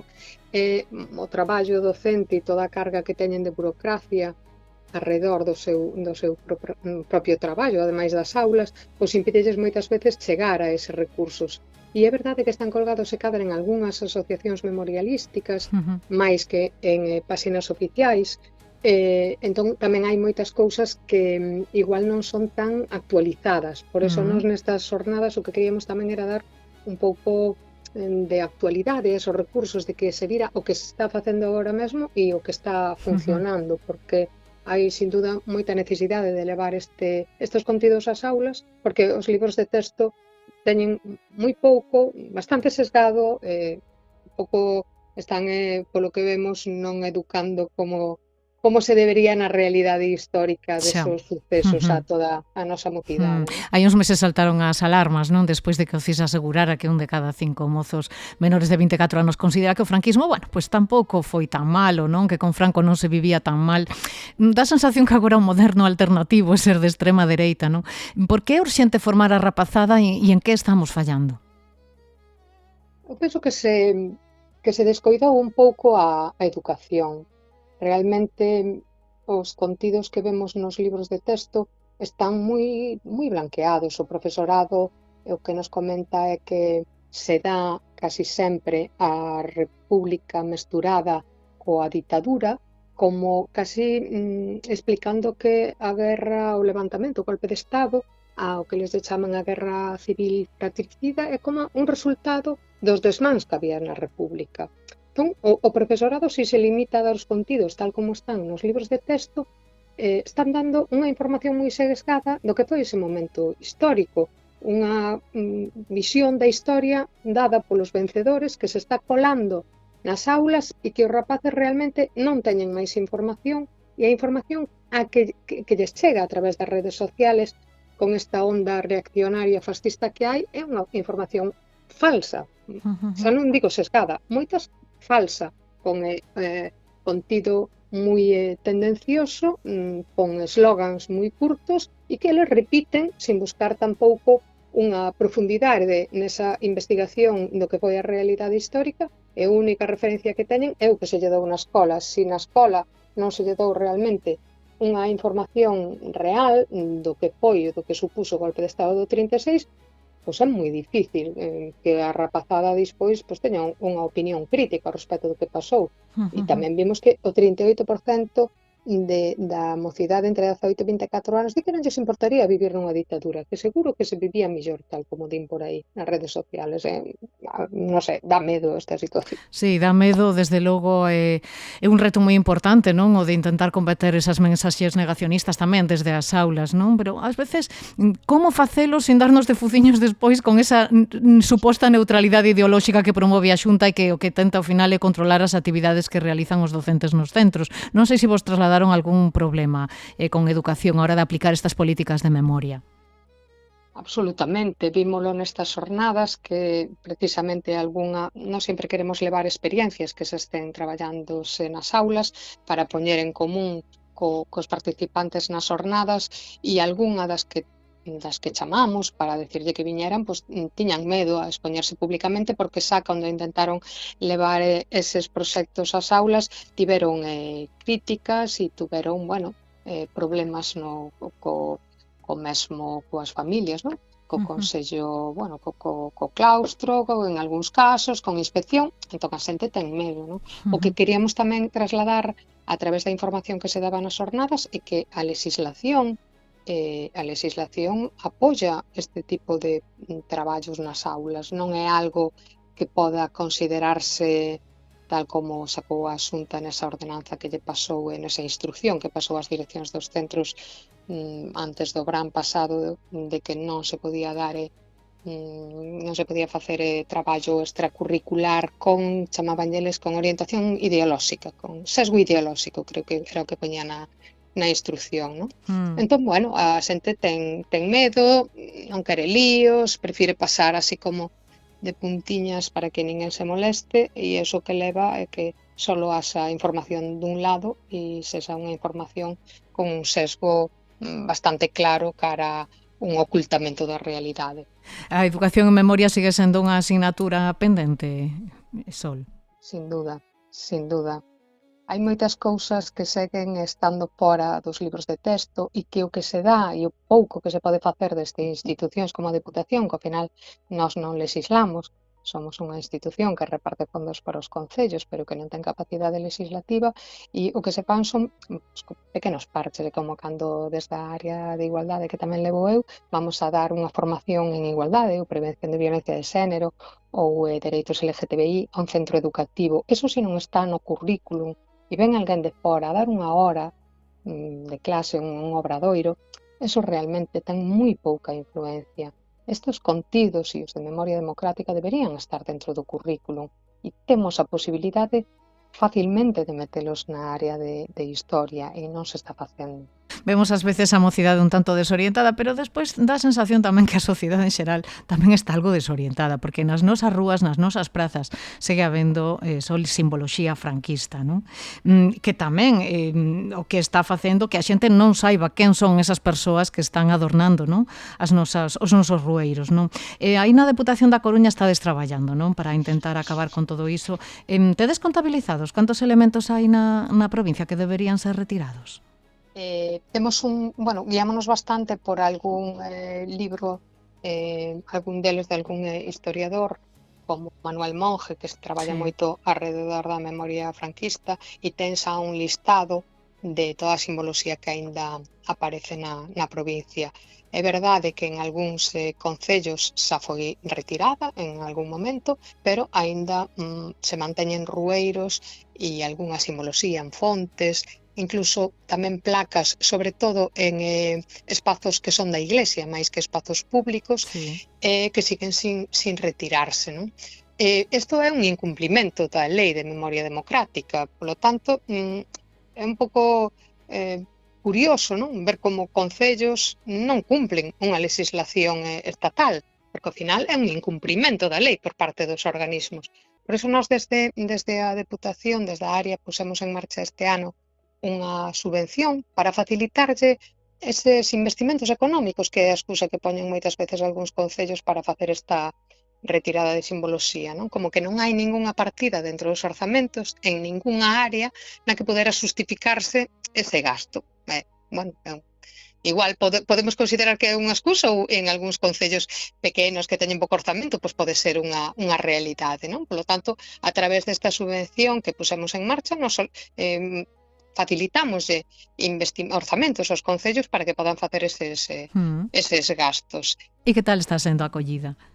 Bueno, eu, como decías antes, levo tamén lingua e tamén temos unha subvención para que os concellos creen servicios de normalización lingüística e pagamos os salarios das técnicas ou técnicos que contraten de normalización lingüística, e hai moitos concellos que nos solicitan. Neste caso, é verdad que é a primeira vez que poñemos en marcha esta subvención de retirada de simboloxía e de actividades en relación coa memoria democrática, e presentáronse moi pouquiños concellos. Agora mesmo acaba de acabar o plazo, non che sei decir ben, pero creo que non chegaban aos 12 os concellos que o solicitaran de toda a provincia. É verdad que era para concellos de menos de 10.000 habitantes, porque creíamos que eran os que podían ter máis problemática orzamentaria. Máis necesidades, non? Claro, o que pasa é que sigue habendo resistencia, non? Desde algunhas administracións para cumprir a lei, como dis ti, non? E retirar esa simboloxía. E está ese toque de atención que deu aí nada a Fiscalía de Memoria Democrática, por exemplo, o Concello da Coruña, non? por non querer retirar algúns deses elementos, non? Como se explican estas cousas? Pois eu entendo que esos medos políticos de que, bueno, a ver se isto non lle gusta a todo o mundo, se vou a ter moitas críticas en redes sociales, se alguén vai deixar de votarme por quitar a un fascista do Rueiro ou por quitarlle as honras e distincións que se lle deron en algún momento, que moitas veces incluso é difícil para os concellos saber que honras e distincións teñen algúns persoeiros que foron representantes ou cargos durante a dictadura, non? Que é o que nos di a Lei de Memoria Democrática, que serían todos aquelas persoas que desde o golpe de Estado hasta a democracia, hasta a Constitución, que terían que considerarse persoas que non deben ter honras nin distincións nin estar en ningún rueiro, non? Por a Lei de Memoria Democrática. E moitas veces, bueno, pois hai esas reticencias, bueno, porque esta persona foi, si a final, esa da ditadura e tamén non sei, fixo cousas boas, bueno, todas estas justificacións que ao final o que fan é que haxa como un inmobilismo e que non se mova nada por medo a...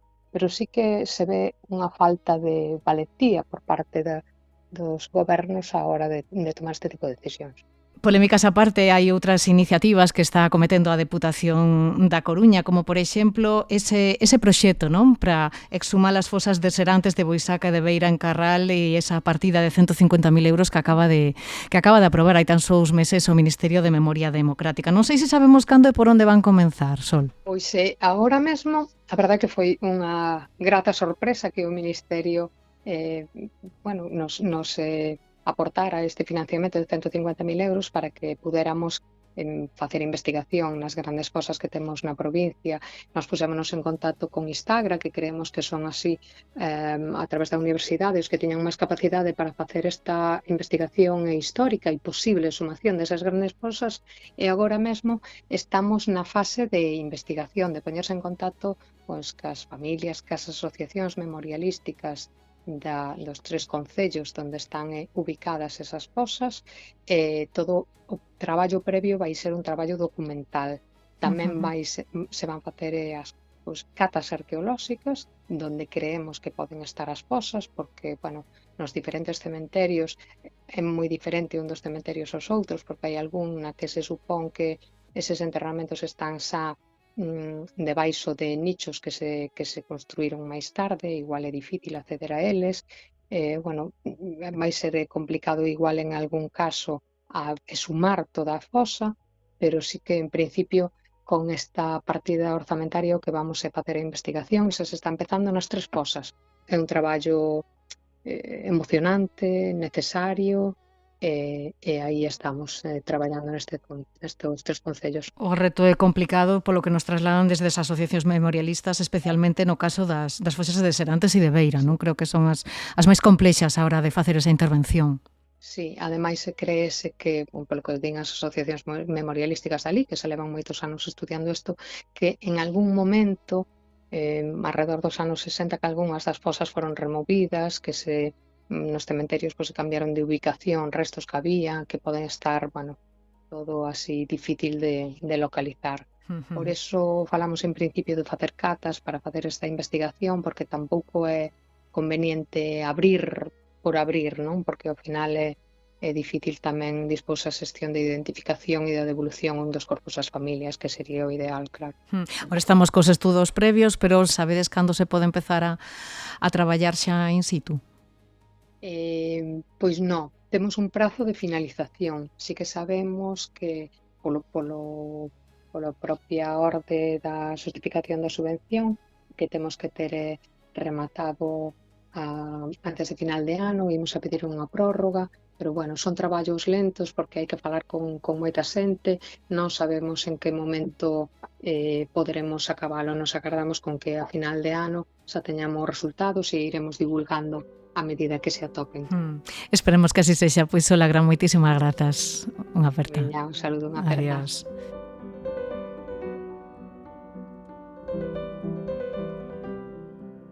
No medio do ruido da desmemoria topamos proxectos moi ambiciosos realizados pola comunidade educativa.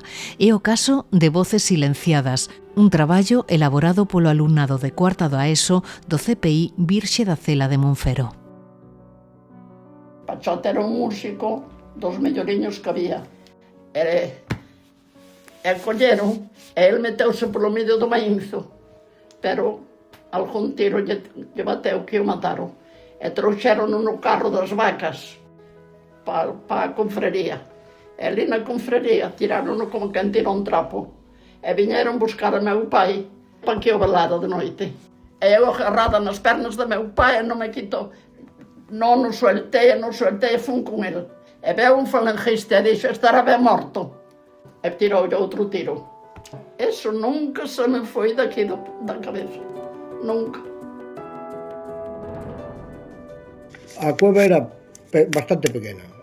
Collían 7 ou 8 personas dentro, pero mal, non se podía estar de pé, había que estar agachado ou sentado. Tiñan uns asientos de pedra, así rodeando, e logo tiña un camastro con troncos de madeira e por encima a palla. Cando chovía moito, subía o caudal da agua, non podían salir, ao mellor botaban 3 ou 4 días sin poder salir da cueva.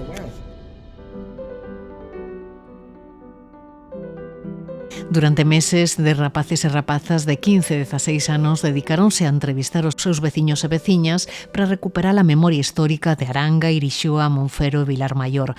Fixérono baixo a supervisión da súa profesora de Xeografía e Historia, Paula Cadaveira. Que tal, Paula? Moi boas. Moi boas, Nuria. Sí, é un proxecto que realizamos neste curso 2025-2026 coa alumna de cuarto da ESO do Concello de Monfero, que é un CPI, o centro no que estudian é un CPI que colle poboación de outros concellos da comarca. E o que comezou como un traballo de aula, Paula, estáse convertendo nun traballo de investigación que permite reconstruir un pouco o alcance da represión nesas zonas nas que estades traballando, non? Incluso teño entendido que hasta chegachedes a identificar fosas comúns que non figuraban en ningún rexistro, non? Bueno, efectivamente, nos a verdade é que comezamos a preguntarlle aos veciños en varias ocasións, en entrevistas orais que fixemos, nos falaron de cemiterios civís. Hai algún que sí que foi se foron sacando os corpos polos propios familiares unha vez que que deixaron de ser vixiados pola Garda Civil xa durante os propios anos do franquismo e despois con posterioridade, segundo nos contaron os veciños. E logo hai outros cemiterios civís que nos dixeron que non teñen noticia, entón que consideramos que siguen ali os corpos e tampouco temos clara a idea de cantos pode haber. E despois tamén temos lugares puntuales de enterramento que creemos que siga ali o caso concreto do Pandoiro, un corpo nun prado de Santa Xa, en Monfero. E tamén seguistes o rastro dos guerrilleiros, non? Que formaban parte da cuarta agrupación de Foucellas e incluso conseguistedes dar con algún dos seus agochos, non? Sí, efectivamente. A verdade é que en Monfero estivo moi activa a cuarta agrupación guerrilleira, que tivo, varios líderes ao longo de todo este período de loita na zona. Estivo dirixida nunha época polo Foucellas, pero nós o máis coñecido que temos é o Riqueche, que era natural precisamente de Vilar Maior, de Grandal, e tiñan moitos agochos pola zona. Pois tiñan covas que elixían para refuxiarse en momentos puntuais, cabanas como a do Sanguiñedo, que aínda están os seus restos por ali visibles, e logo casas particulares onde os trataban ben e a donde acudían en ocasións incluso a organizarse. As máis habituais son as do Concello de Monfero, pero, por exemplo, no caso do Foucellas sí que sabemos tamén que se movía moitísimo por Aranga e por Irixoa, que tamén ten ido en bastantes ocasións. E ademais dos lugares, grazas tamén a esa memoria oral, non? Tamén pudestes identificar a vítimas e a perpetradores da represión, non? Quen eran os que se encargaban de dar os chivatazos e tamén de sinalar as persoas que ian ser despois detidas e posteriormente asasinadas? Nese sentido, nos seguimos a estela de todas as investigacións que hai xa, que os grandes delatores eran os membros da Igrexa, non? Os curas. Temos identificados 4 casos concretos nos que, bueno, moitos destes homes da Igrexa tiveron represión, o sea, tiveron un destino, digamos, acorde á situación que viviron. E despois, bueno, son os casos máis comuns con listas que se coñecían, non, públicamente e que eles pois non escondían. Por outra banda, temos a persecución da Garda Civil, que recibía directamente as listas destes curas e que ía polas casas pois perseguindo sobre todo os homes. Despois temos, por unha banda, membros de Falanxe, homes, e por outra tamén mulleres da sección feminina, que este pois, nos parece un caso moi particular, porque se enfocaron moito tamén elas na persecución das mulleres. E como conseguichedes dar con todas estes perfis?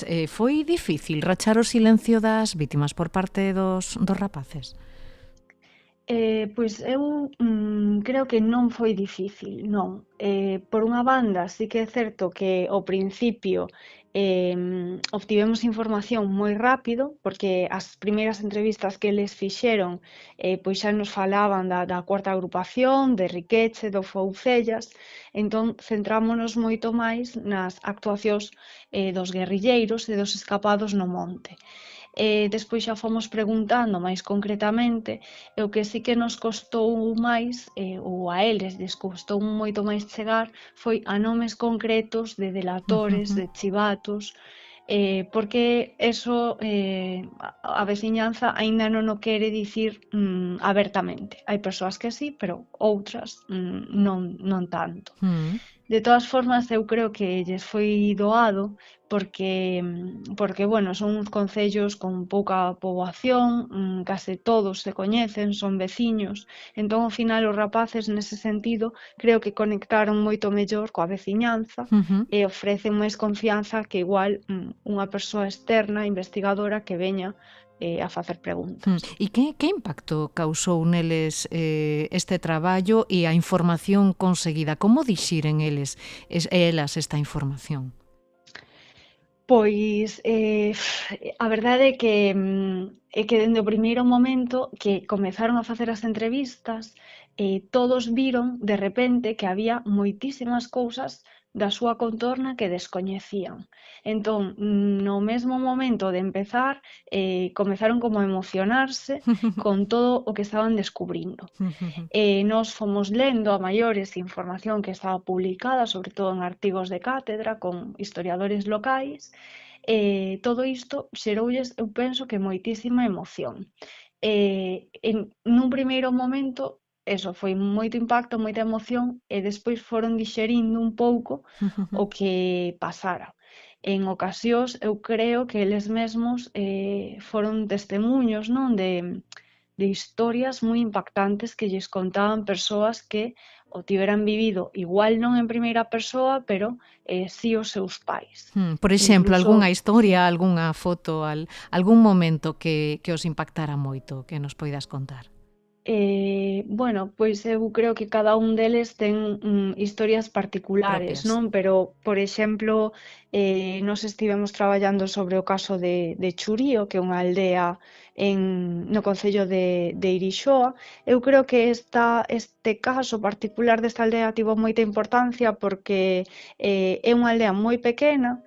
Nese momento quizáis tiña máis poboación, pero estimamos 25 ou 30 casas, e en cada unha das casas había varios escapados, pois irmáns, 2, 3 que tiveran que escapar, ou incluso no caso da familia López da Cea, houbo 4 fusilados na familia, non? O pai e os seus 3 fillos.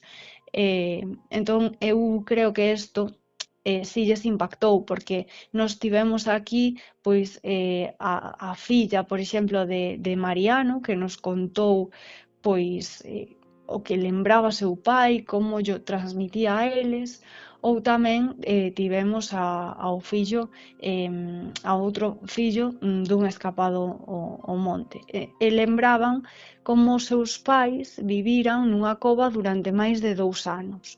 Entón, eso sí que creo que lles impactou.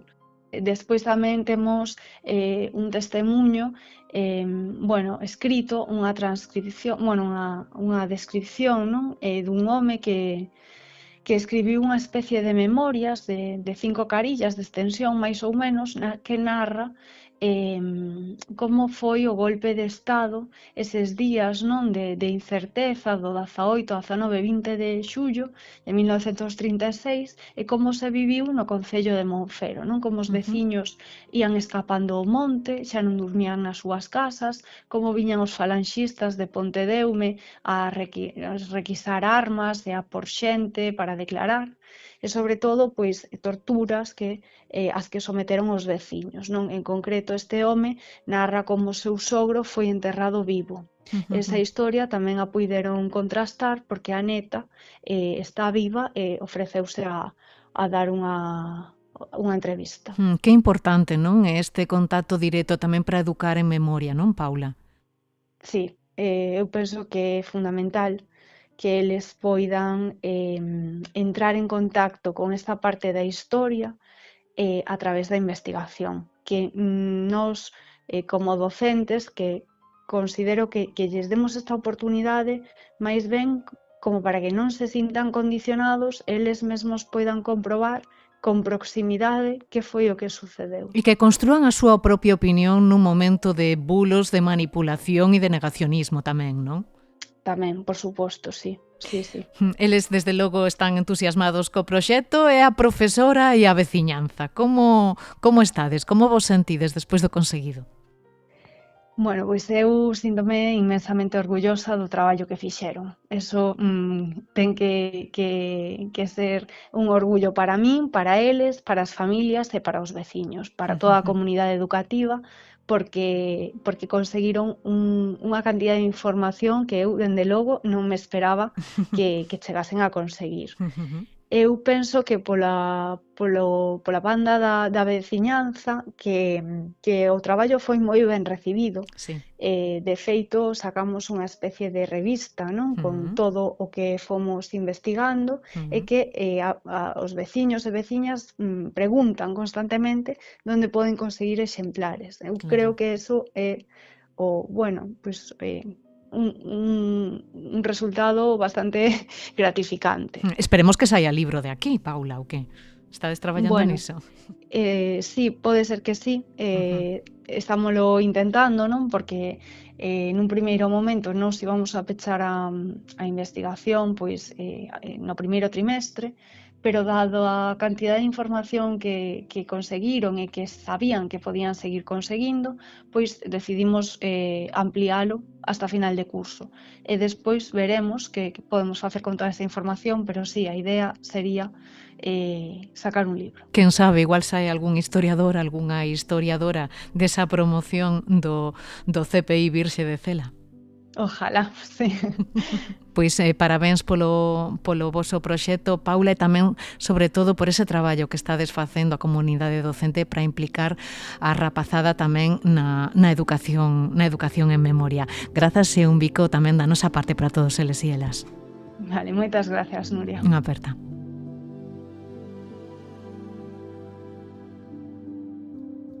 Queremos felicitar o alumnado e profesorado do IES Celso Emilio Ferreiro de Celanova porque acaba de recibir un premio polo seu Centro de Interpretación Virtual da Memoria Histórica, un proxecto impulsado polo Departamento de Historia e coordinado pola Biblioteca e que acaba de ser recoñecido pola Xunta nun 10º concurso de traballos por proxectos.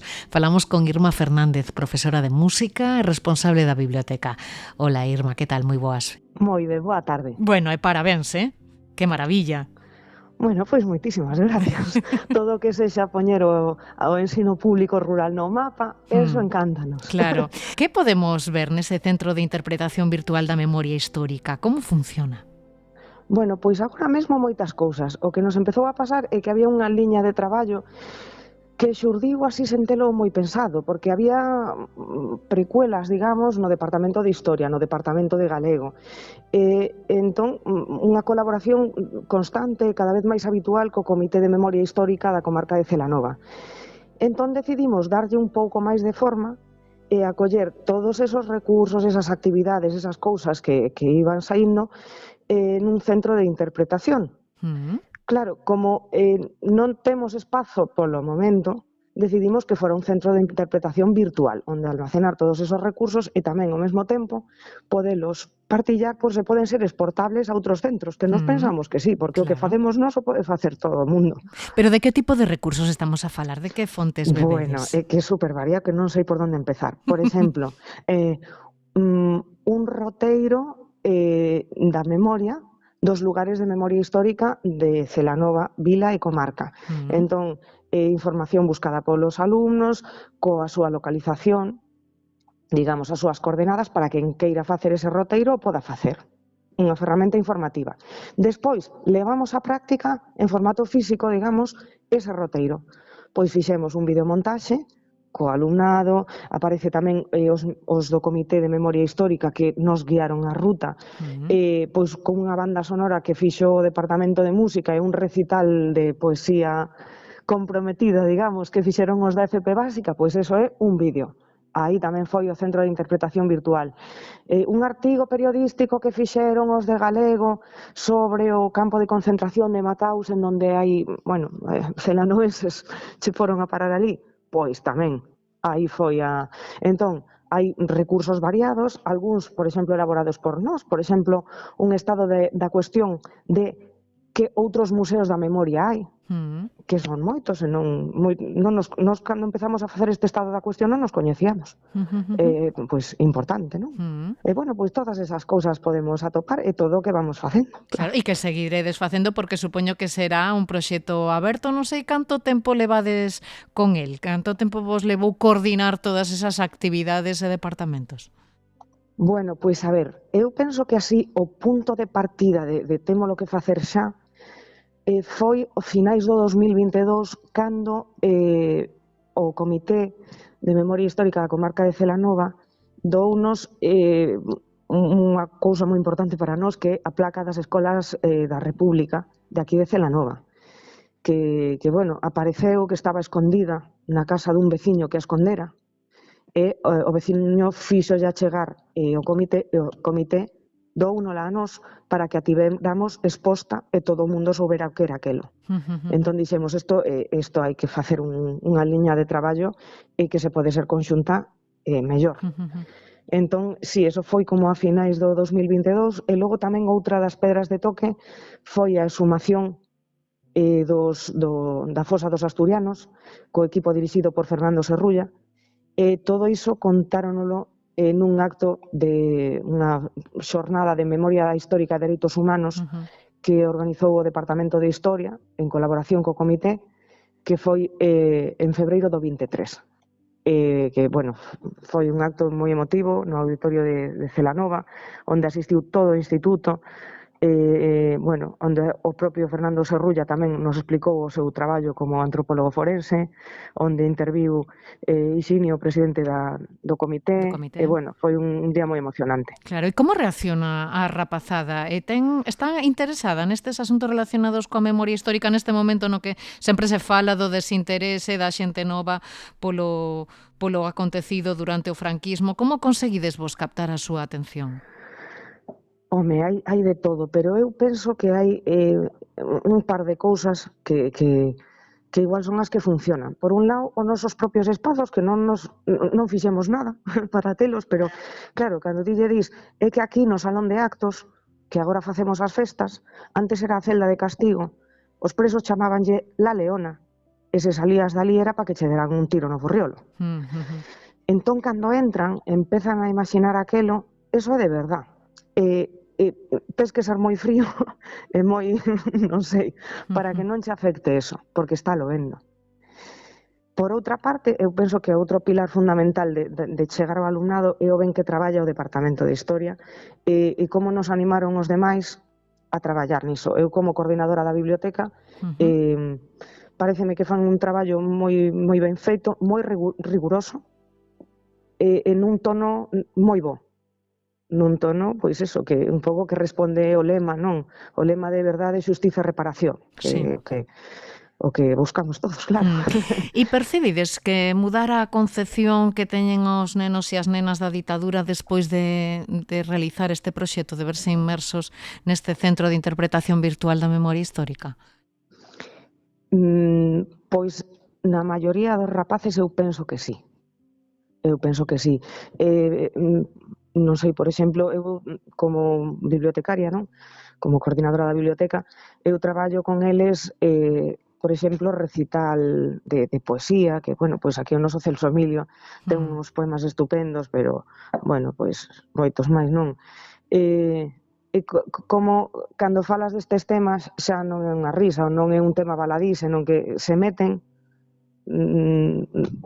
con non sei, con emoción tamén, un pouco e con empatía. Estaba buscando a palabra. Eu penso que esta maneira de traballar o que fai é que empaticemos, coas vítimas, que é superimportante, creo, neste momento, a empatía coas vítimas. Claro, que estamos falando dunha vila, decías antes, moi castigada durante os anos da represión, o propio instituto, como explicabas, foi prisión franquista, de aí Celso Emilio, Pepe Velo, dous creadores perseguidos, moi destacados, ademais, da historia da resistencia antifascista. Isto supoño que se mama desde pequenos, non? Tamén hai na escola. Eu penso que sí, e que tamén no cole, eu penso que tamén o traballan ben no cole, no noso cole público, no Curros Enríquez. Entón, eu penso que bueno, que un camiño xa que vamos percorrendo todos dunha maneira bastante natural. Pero eso tamén porque foi permeando, por suposto, haberá de todo, haberá xente que non lle permee nada nadiña, e bueno, xa está. Pero bueno, eu penso que con rigor e con bo facer podese abordar estos temas estupendamente e achegar a realidade, eso, con serenidade, non sen estridencias, pero, bueno, pois con firmeza e con verdade, claro. Pois Irma Fernández, responsable da Biblioteca do IES Celso Emilio Ferreiro de Celanova, moitas grazas por contarnos e por falarnos deste Centro de Interpretación Virtual da Memoria Histórica e parabéns por educar as nosa rapazada tamén na memoria histórica. Grazas e unha aperta. Moitísimas gracias a vos por darnos voz. Un bico. Chao, unha aperta. Tamén desde a creación artística, desde o teatro se pode educar en memoria. Hoxe traemos a ferida aberta no 36, Itus, anatomía da derradeira lección do mestre de Castelao, a última montaxe de Chévere.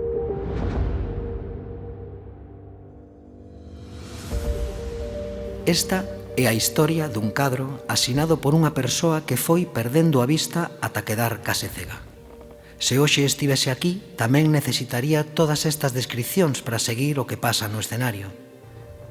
Esa persoa era Alfonso Daniel Rodríguez Castelao. Trátase dun proxecto que os de Chévere realizan en colaboración co Centro Dramático Nacional e que arrinca en 2018, cando veu a Galicia por primeira vez o cadro A derradeira lección do mestre, con todo o follón que se montou con aquela discurso daquela presidente da Xunta, Xesús Ron. Que tal? Moi boas. Hola, boas. Que tal? Bueno, por que arrinca a narración precisamente nese momento que todos lembramos, Xesús? Bueno, normalmente ou moitas veces para digamos, meternos nun tema que vamos a desenvolver para facer unha obra de teatro, utilizamos ou como recurso, digamos, algún feito que actúa como detonante. E neste caso, pois ese detonante, ese interruptor, digamos, que nos fai arrancar unha investigación, arrancar un proxecto de creación, como neste caso Ictus, pois bueno, en este caso foi esa non tanto a exposición, sino ese acto un tanto inédito, no que por representantes do goberno galego e dos partidos con representación no Parlamento xúntanse a invitación do presidente do goberno para recibir o cadro que chega desde Argentina, o cadro de Castelao que chega desde Argentina, e entón chamounos moito esa atención, non digamos, esa especie de cerimonia onde chega un caixón e diante daqueles persoeiros, digamos, pois os operarios abren o caixón, sacan o cadro, móstranllo e o colocan un pouco para que que o besan, para que o reciban, non? E, bueno, e o presidente en nome digamos do seu goberno pois fai como ese discurso de benvida, non? Bueno, eso por un lado chamounos a atención a propia cerimonia en sí, non? Que non é nada habitual. A partir de aí, pois evidentemente tamén tivemos en conta pois as repercusións que tivo aquel acto, non? E por un lado tamén nos colocaba como no inicio dunha historia e non tanto no final, porque intuíamos ou percibimos, no, que nas palabras do presidente do goberno había unha intención narrativa, quería contarnos unha historia, non? Eso é un pouco a percepción que nos tivemos. Entón, por un lado, fixemos como un esforzo de escoita, non? Para coñecer cal era a historia que nos contaba e, evidentemente, despois, pois, coa obra de teatro e co exercicio do teatro tamén queríamos exercitar, digamos, a nosa soberanía lectora, é dicir, demostrar ou decir en voz alta que a sociedade e nós, como parte desa sociedade, tamén temos a capacidade de ler entre liñas. Claro. Entón, de alguna maneira, a historia que desenvolvemos a partir de aí, pois é un pouco algunhas das cousas que se poderían ler entre liñas, non? Daquel conto que contou. Dese conto que nos contou, non? É que nese contexto, non? Cando arrinca ese paseo que facedes, non? Pola memoria colectiva e ademais que realizan neste caso persoas as que neurolóxicamente lle falla a súa memoria individual, non? Como xorde esa idea de fiar estas dúas memorias? Como foi o proceso para construir esta narración, Xesús?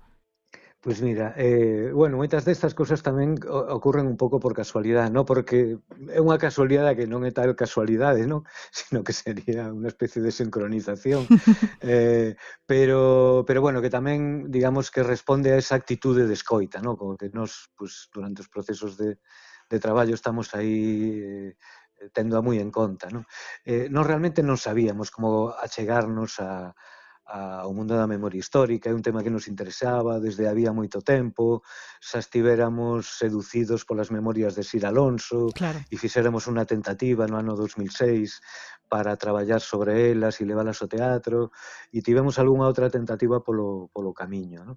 E neste caso, cando pues, xa tiñamos un pouco o foco localizado, tampouco sabíamos moi ben como tratalo.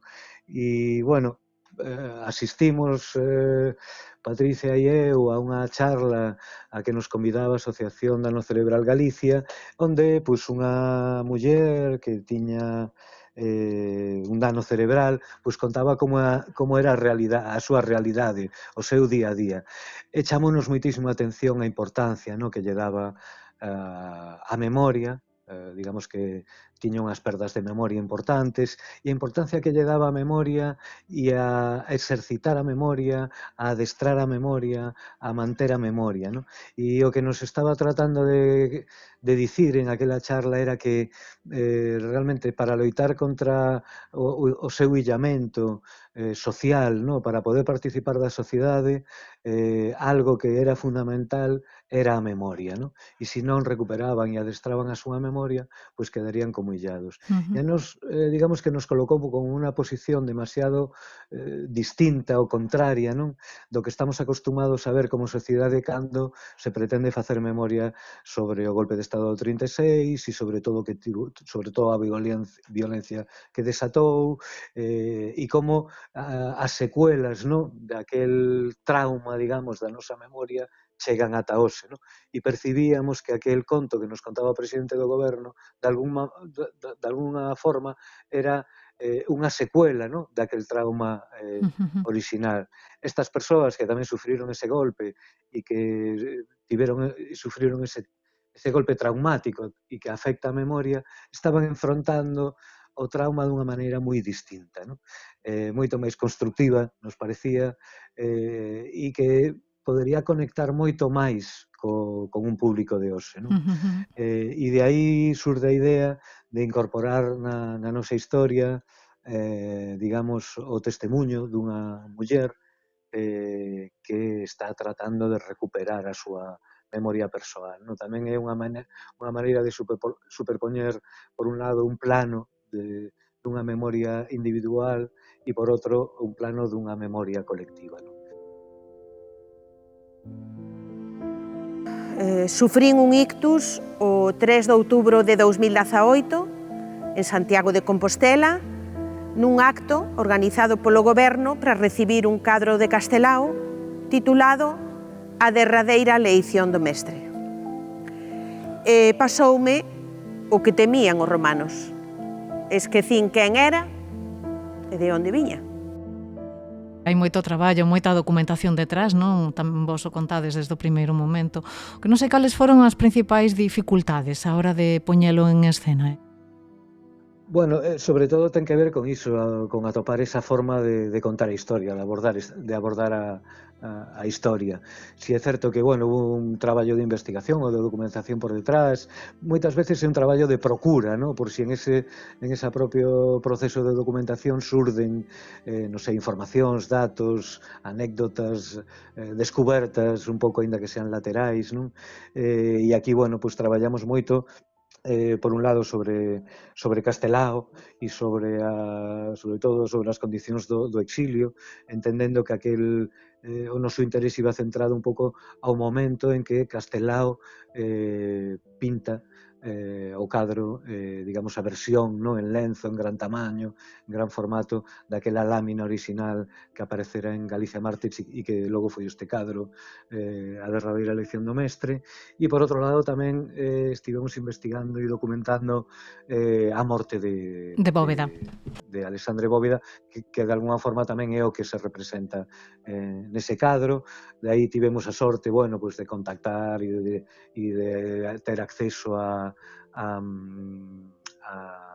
sumario, non, do xuicio no que foi condenado a morte e despois fusilado. E despois, bueno, tamén estivemos como documentando un pouco toda a narrativa que acompaña o cadro e que acompaña a morte de Bóveda. E iso pues, fixemos como un traballo inverso, ¿no? Desde aquel acto en que o goberno recibe aquel cadro, fomos un pouco hacia atrás tratando de descubrir cales, digamos, serían as estructuras que soportaban esa narrativa, ¿no? Os contactos ca emigración, ¿no? Dos distintos gobernos galegos, eso nos conectaba tamén coa chegada dos restos de Castelao no ano 1984 e como, digamos, despois da morte de Franco hasta ese momento, non? Como se foi creando unha narrativa ou distintas narrativas, non? Sobre o que fora non só ese cadro, sino tamén do que supuso o golpe de Estado en Galicia.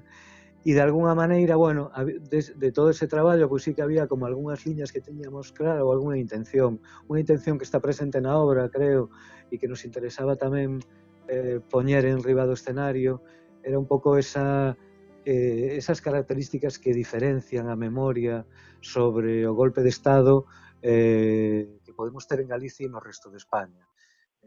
Porque aquí é evidente que non houbo guerra, e iso, pois, digamos que nos diferencia dunha forma moi radical das narrativas e da memoria que teñen no resto de España sobre o golpe de Estado. Entón, a obra tamén ten esa intencionalidade de facer ou de expoñer unha memoria que é singular dentro do conxunto de España.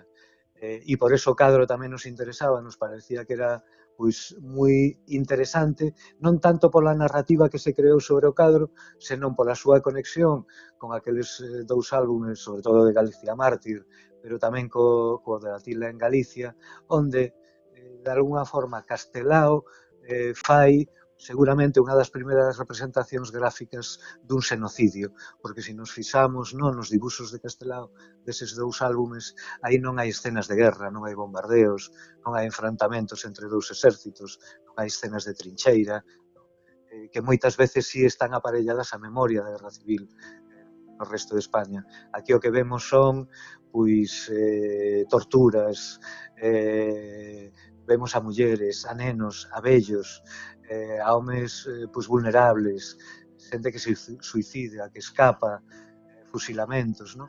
E aí están pois recollidos de alguma maneira todos os elementos máis característicos das fuxidas, dos lugares onde hai esa violencia. Bueno, son os lugares comuns do xenocidio, entón tamén era ingrediente que nos interesaba que estivera presente na obra.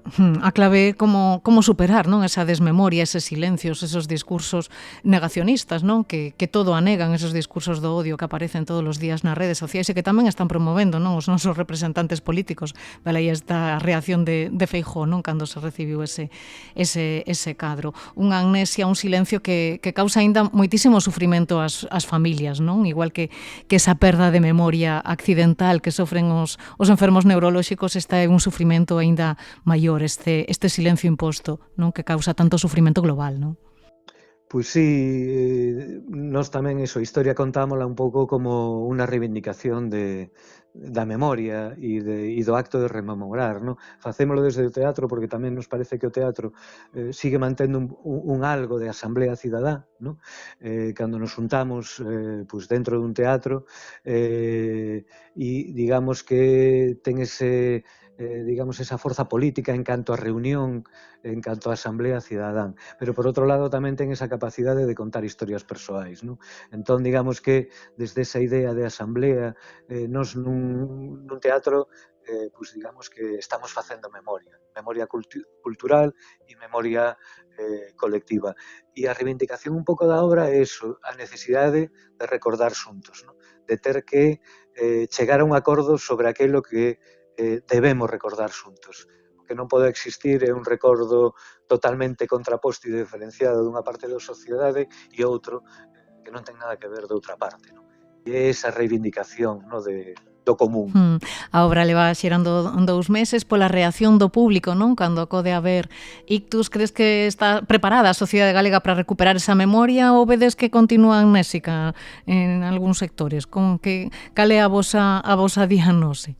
Bueno, por un lado a acollida está sendo moi desbordante, quer dicir que os teatros están prácticamente sempre cheos, se agotan as entradas e iso, pois o que nos está dicindo é que hai evidentemente unha vontade de participar nese acto de rememoración colectiva e que hai unha forza social moi ampla e moi plural e moi diversa, porque estamos falando prácticamente de calquer lugar de Galicia onde se está producindo a mesma reacción e que existe, non, esa forza de recordar, pero é evidente que sobre todo desde, digamos, os lugares máis cercanos ao poder, o exercicio do poder, hai un constante intento ou amago, digamos, de conducir a memoria solo por determinadas canles, por determinados camiños e tratar a mellor de decir que esa desmemoria, ese silencio, ese esquecemento é o que nos vai curar cando xa está demostrado que despois de 40, 50 anos, no, de período democrático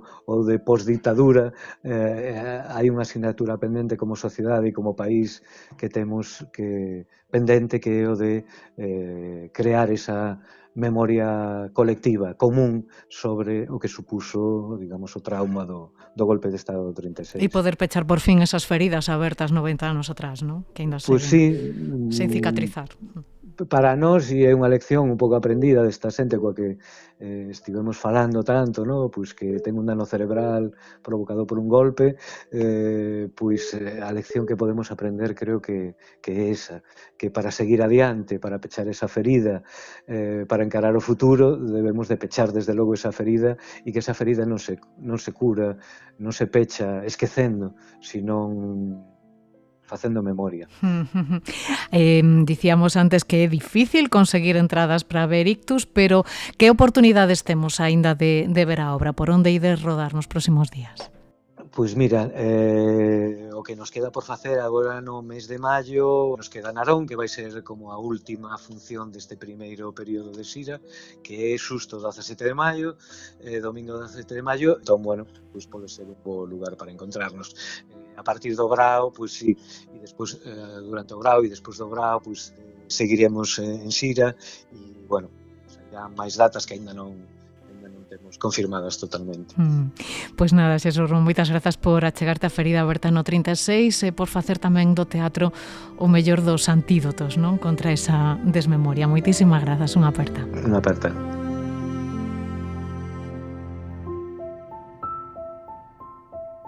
A Ferida Aberta no 36, un podcast de Nuria López.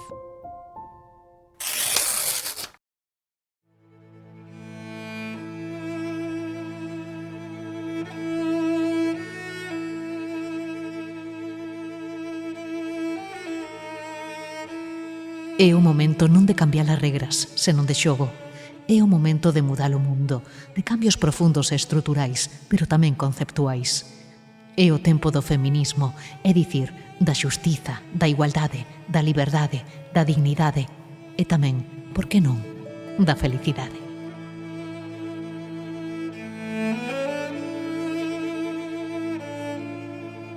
Escritora, xornalista, feminista, lectora infatigable, viaxeira e comprometida, todo isto era Begoña Camaño, unha muller de acción, inconformista, amiga das súas amigas e moi divertida, que atopou na literatura e tamén no xornalismo unha poderosa ferramenta coa que cambiar o mundo. Queremos achegarnos a súa figura a través dunha persoa que a coñece moi ben, tanto no persoal como no profesional, a académica, xornalista e poeta Ana Romaní, coautora xunto a Chus Nogueira da biografía de Begoña Camaño, Volveré desbrindar por min. Que tal, Ana, como estás? Benvida. Hola, que tal, Nuria? Benvida, Muy Ferida ben, Bertano encantada, 36. encantada de compartir estes minutos contigo. Sí, poder volver a reencontrarnos nas ondas, Sí. verdade? Sí, é un placer, a verdade. Un título, Ana, extraído desa preciosa carta de despedida, ¿no?, que escribe a Uxía, que é todo un canto á vida, a amizade, o reencontro, e que desprende valentía, serenidade, dignidade, cualidades que definen moi ben a Begoña, non? Sí, eu creo que esa carta dirixida a Uxía, que realmente é unha carta que non está escrita precisamente nos últimos minutos, nin nos últimos días, nin nas últimas semanas, non? É un ano antes da súa morte, pero sí xa con un diagnóstico tremendo da enfermedade. E amosa claramente o perfil de Begoña Camaño, a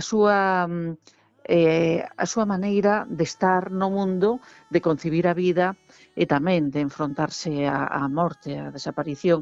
Sempre soubo ter ese coñecemento situado, alguén que é moi consciente da súa posición e, de alguna maneira, tamén de como desde esa posición pode articular ou participar de procesos de transformación social, sempre dende unha posición clara feminista, non? Eu creo que foi ese o eixo vertebrador de toda a súa obra e tamén a súa biografía. Efectivamente. Vos dicides que este é un traballo escrito a 4 mans, non?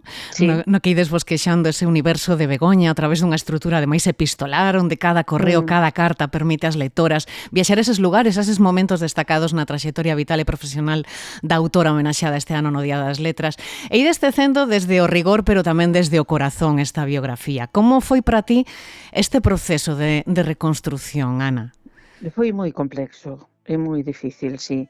De feito, eu creo que a posibilidade de facer a biografía con María Xesús Nogueira, con Xus Nogueira, foi fundamental.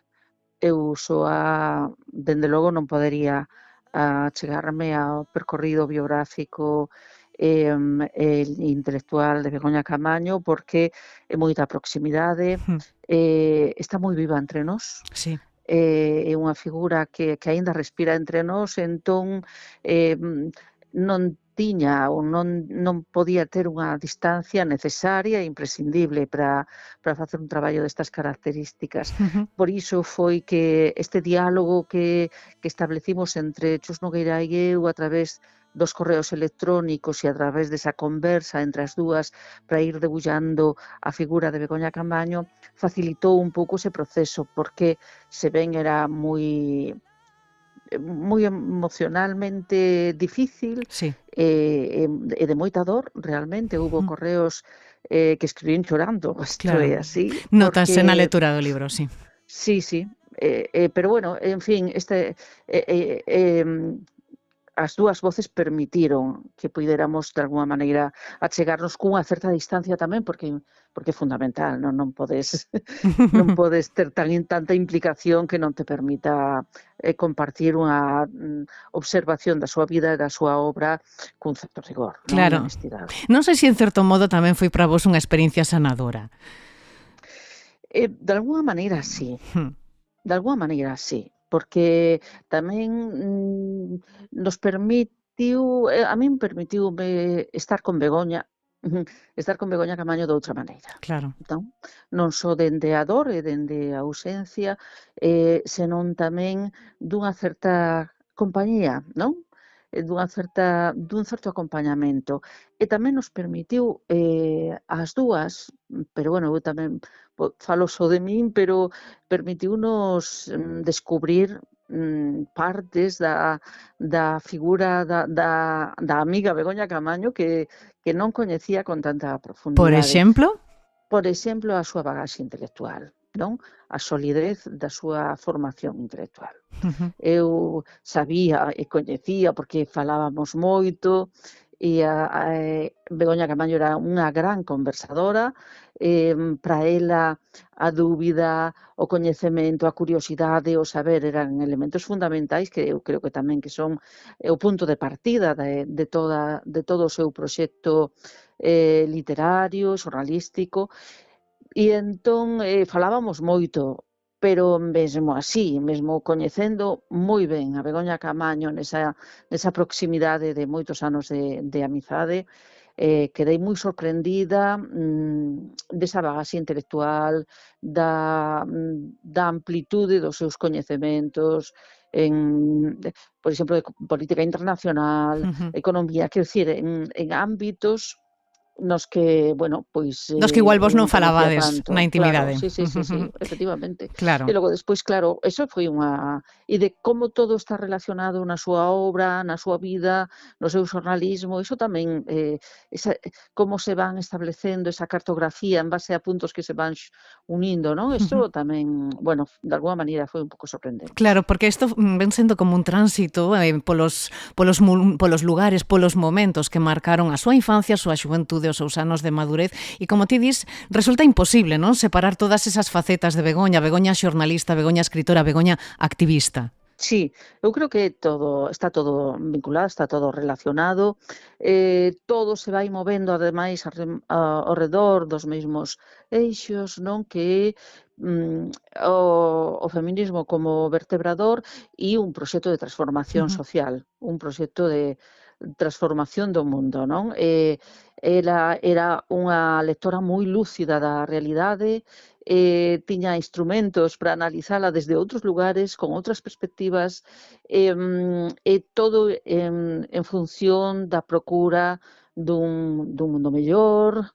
Nese sentido, tanto a obra literaria, na narrativa, o seu xornalismo, os seus artigos, móvense todos nese territorio, non? Aínda que, claro, con rexistros diferentes, lóxicamente. Diferentes, claro. Begoña concibía as viaxes como unha principal fonte de coñecemento. En que medida todos eses lugares, Cuba, Senegal, Cabo Verde, foron importantes nese proceso de construción do seu pensamento tamén? Eu creo que son decisivos. A viaxeira é fundamental para entender a súa obra tamén. E proxéctase ademais nos seus artigos escritos de opinión, nas reportaxes, está aí a viaxeira, a observadora do mundo que se transforma nel, non? Porque a súa maneira de se achegar a esas culturas e a esos países é de alguén que quere experimentar esta percepción da diversidade, do outro, coñecer outro, a outra, desde outra posición de aprendizaxe, non? Ela apuntaba o proceso de transformación que se operaba nela nesas viaxes, e ademais fíxate que lugares escolle, non? A donde viaxa, non? Son viaxes, ademais, que realiza ben ela pois no seu tempo libre ou tamén viaxes de traballo. De traballo. Claro, porque, de feito, por exemplo, cando viaxa como observadora internacional a Nicaragua, nos anos 90, nun proceso de eleccións, ela fai crónicas para a Radio Galega, non? Desde ali, ou tamén cando viaxa a Cuba, por exemplo. Quero dicir que todo está tamén moi relacionado. Moi relacionado. ¿No? Ti decías, e así, que o feminismo é o elemento central, non? De todo o seu traballo, do seu pensamento. Pero de onde bebe ese pensamento feminista, Ana? Eu creo que ela ten unha bagaxe amplísima, información de lecturas feministas, de pensadoras feministas. Ela estaba moi ao día dos debates, digamos, dos discursos que foron construindo que articulan a teoría dos feminismos, non? Que compre falar en plural, non? Pero ela está moi situada nesos debates, non? E todo o seu traballo tamén ten moito que ver cos procesos de conformación dun pensar que se vai moldeando constantemente, non?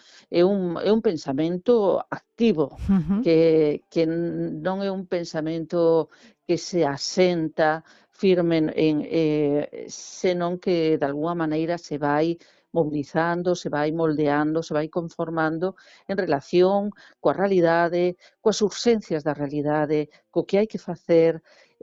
Por outra banda, tamén en relación con esa amplitude de lecturas que ten e con todos os movimentos cos que ela se relaciona e nos que se implica, porque ela estivo moi implicada no movimento feminista en distintos colectivos, desde distintos lugares, desde o xornalismo, por exemplo, Mugacón, non? Mulleres nacionalistas, a Marcha Mundial das Mulleres, en fin. E logo era unha persoa, e é moi importante isto tamén, que sempre procuraba que fose posible a acción. Sí. Necesitaba teoría, ela creía profundamente na creación de discurso de pensamento e a súa relación coa acción. Para a acción era unha persona que buscaba sempre de alguma maneira acordos, chegar a puntos que fixeran posible, non? Esa acción, aínda que fora desde distintas perspectivas. Un pensamento que acompañou toda a vida, tanto na súa traxectoria vital como na profesional, tanto no xornalismo como despois tamén na literatura. Gustaríame, Ana, determe un pouco na Begoña xornalista, non? Coa que eu tamén coincidín, non? Esa Begoña pegada a unha gravadora, non? Que narra con rigor, con paixón a transformación social e política, non? Do seu Vigo, da xuventude, tamén da Compostela, que despois se trasladou, esa Begoña que despois encabeza todas cantas protestas hai, non? Especialmente esas protestas contra a manipulación informativa, non? E en defensa dos medios públicos, non? Que aflora especialmente moi despois da marea negra do Prestís, non? Coincidindo coa súa actividade sindical tamén dentro do comité da CRTVG. Como entendía Begoña o xornalismo? Que significaba para ela? Eu creo que Begoña tiña moi clara a función do xornalismo. Ela concebía un xornalismo de servizo público, non só dos medios públicos, senón tamén nos medios privados, non? Un xornalismo para a cidadanía, un xornalismo que dote de instrumentos, que achegue, digamos, a cidadanía, a audiencia, aos lectores, os instrumentos, non? Para entender, para comprender o que acontece, non? Nese sentido, era unha xornalista pois rigurosa, exixente, cunha gran capacidade de conectar, de relacionar para dar a ver, de alguma maneira, non? Para dar a ver. E os medios deberían cumplir esa función de servizo público. Polo tanto, ela sempre foi moi crítica coa manipulación informativa, con os medios públicos que non respondían a esa expectativa, uns medios públicos que foron creados para unha cultura, para un país, e que non estaban respondendo a esa expectativa. A manipulación movilizouna cando ela, ademais, foi a presidenta do comité de empresa da CRTVG e coincidiu co Prestís, como apuntabas, non? Coas movilizacións de Nunca Máis. Foi un período especialmente difícil para Begoña Camaño, foi un momento moi difícil para todas, para todas, non? Sí. Pero ela, digamos, como presidenta do comité de empresa, fixo un traballo aí de defensa do que deberían ser os medios públicos e ademais, de alguma maneira, convocaba e apelaba á responsabilidade social da sociedade galega na defensa da función dos medios públicos, da función de servizo público, non? Pedía ese compromiso social, porque, ao fin e ao cabo, os medios públicos, como a sanidade, son de todas. Como o ensino, son de todas. Sí. Como viviu ela esa degradación dos medios e en que medida, Ana, ese desencanto probablemente acabaría chegando á literatura? Sí, claro. Ela dixo en varias entrevistas, non? Que vivira e que experimentara un profundo desencanto, non? Con respecto ao papel dos medios de comunicación e entón ata que punto eso foi o camiño que levou a literatura, non sabería dicilo porque de alguma maneira eu creo que sempre latexou nela porque era unha gran lectora dende nena, non? Sí. Digamos que eso sempre debeu latexar aí, non? Aí. Na súa personalidade.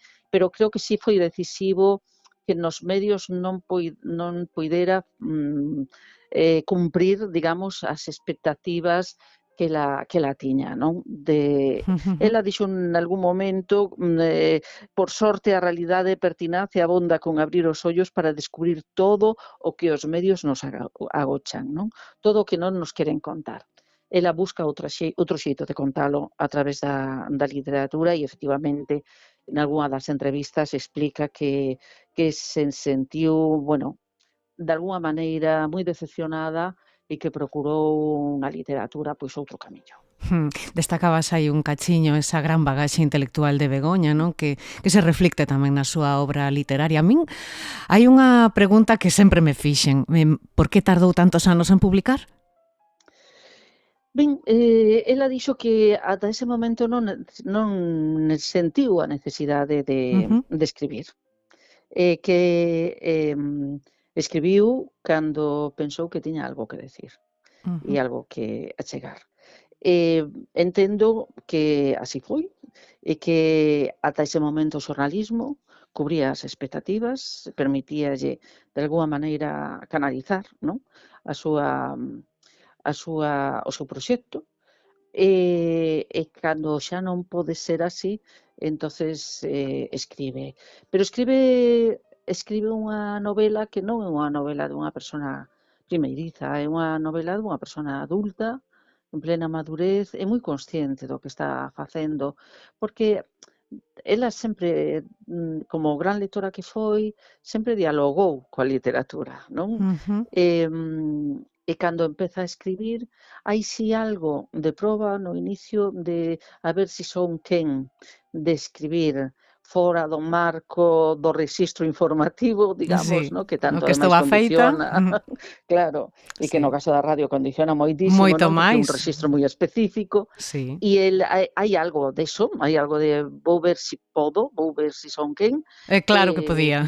Podía, claro, perfectamente, non? Hai esta especie como unha demostración onde esa madurez literaria. Circe e Morgana, non? Dous traballos que tiveron unha impresionante acollida tanto polos lectores, polas lectoras, como pola crítica no seu momento, non? Nos que realiza esa reinterpretación dos clásicos na procura de ser referentes femininos que ela dicía que botaba de menos, non? Cando era de nena. Que representan estas dúas obras dentro da nosa literatura e tamén dentro da literatura feminista? Eu creo que tanto Circe como Morgana son dúas obras que trasladan no contexto da literatura galega ese traballo que as escritoras feministas e as propias pensadoras feministas veñen facendo dende os anos 60 de revisión dos nosos códigos, dos moldes da historia cultural e literaria, dando voz, digamos, ás voces que non se escoitaban, non?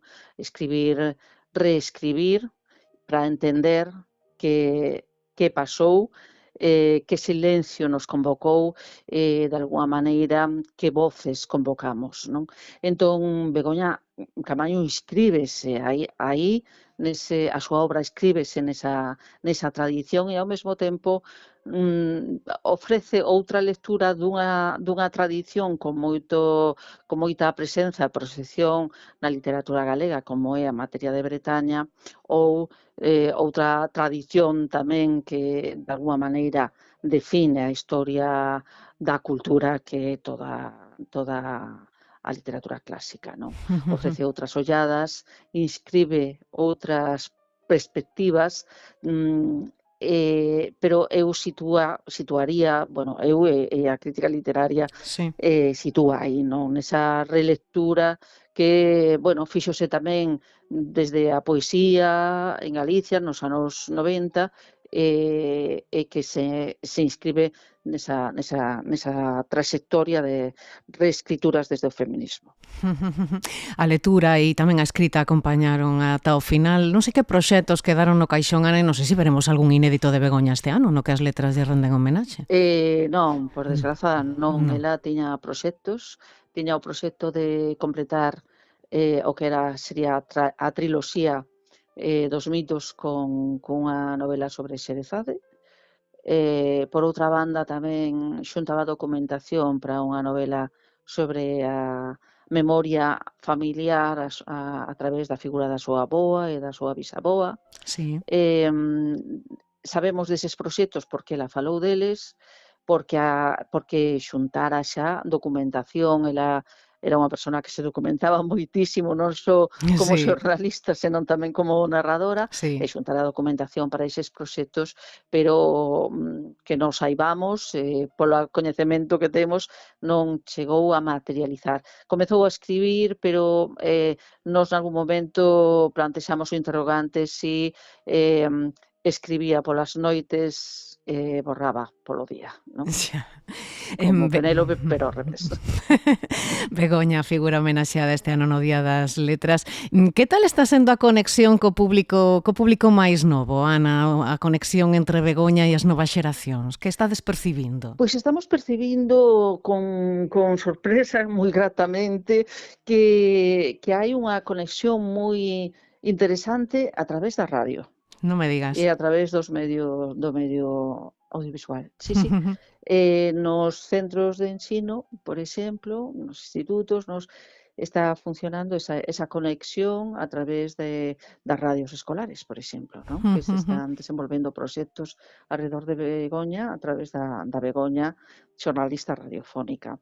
Se está falando e se están desenvolvendo iniciativas nese contexto, non? Entón, eu creo que sí, que a figura de Begoña ten moitas cousas que decir a todos os públicos, digamos, non? A todas as idades. Fíxate que ela se queixaba de falta de referentes e acabouse convertendo ela nun referente seguramente para moitas das novas, das nenas e das mozas de hoxe en día.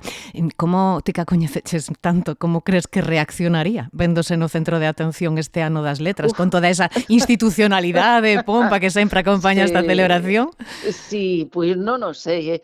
Non penses que non nos preguntamos moitas veces toda a xente que estamos participando tan de todo isto e que estivemos moi preto dela, preguntámonos moitas veces, ainda outro día falando con Uxía e con Bea, a súa irmá, con Amanda, Álvaro, en fin, que a xente que estamos preto e preguntaban, e que está a dicir? Eu creo que botaría unha gargallada. Pois eu creo que sí, tamén, eu creo que sí, que de alguma maneira diría, pero estades todas. Ímonos tomar uns viños ahora saída. Sí. Pois Ana Romani, disfruta moito deste ano de Begoña. Moitísimas grazas por achegarnos ao universo de Begoña Camaño. Brindaremos por ela. Sí, brindaremos todas por ela. Moitas grazas. Grazas, un bico enorme. Un bico.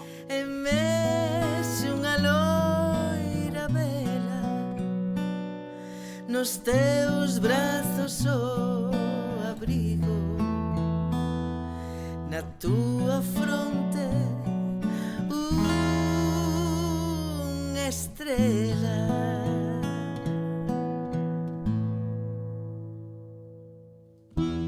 Pois ata aquí chegamos. Moitas grazas a todos e todas por acompañarnos, especialmente Aurora, Xosé Manuel, Sol, Paula, Irma, Xesús e Ana por compartir con nós as vosas ensinanzas e polo traballo que realizades para educar en memoria.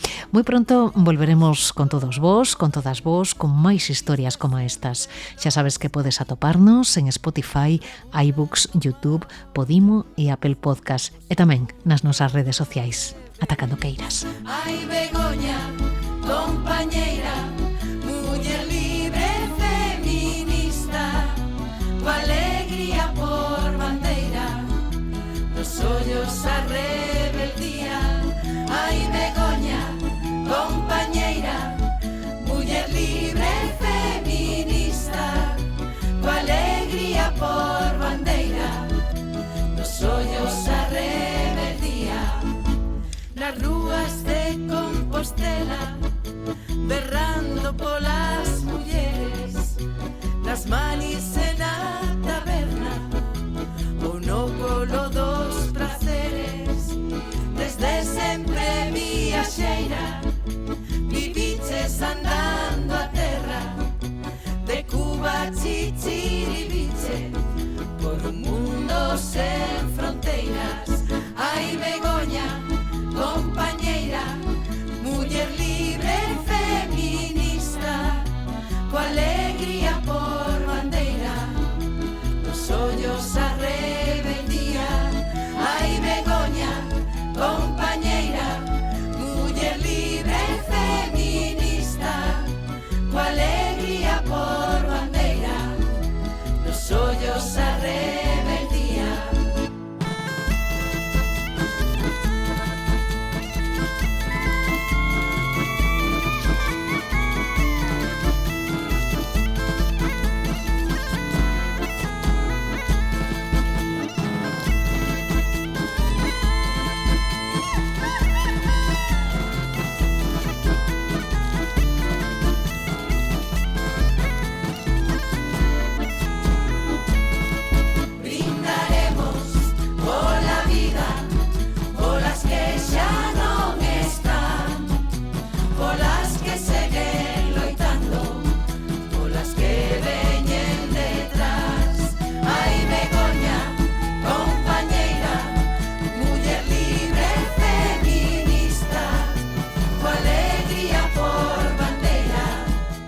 A Ferida Aberta no 36, un podcast de Nuria López.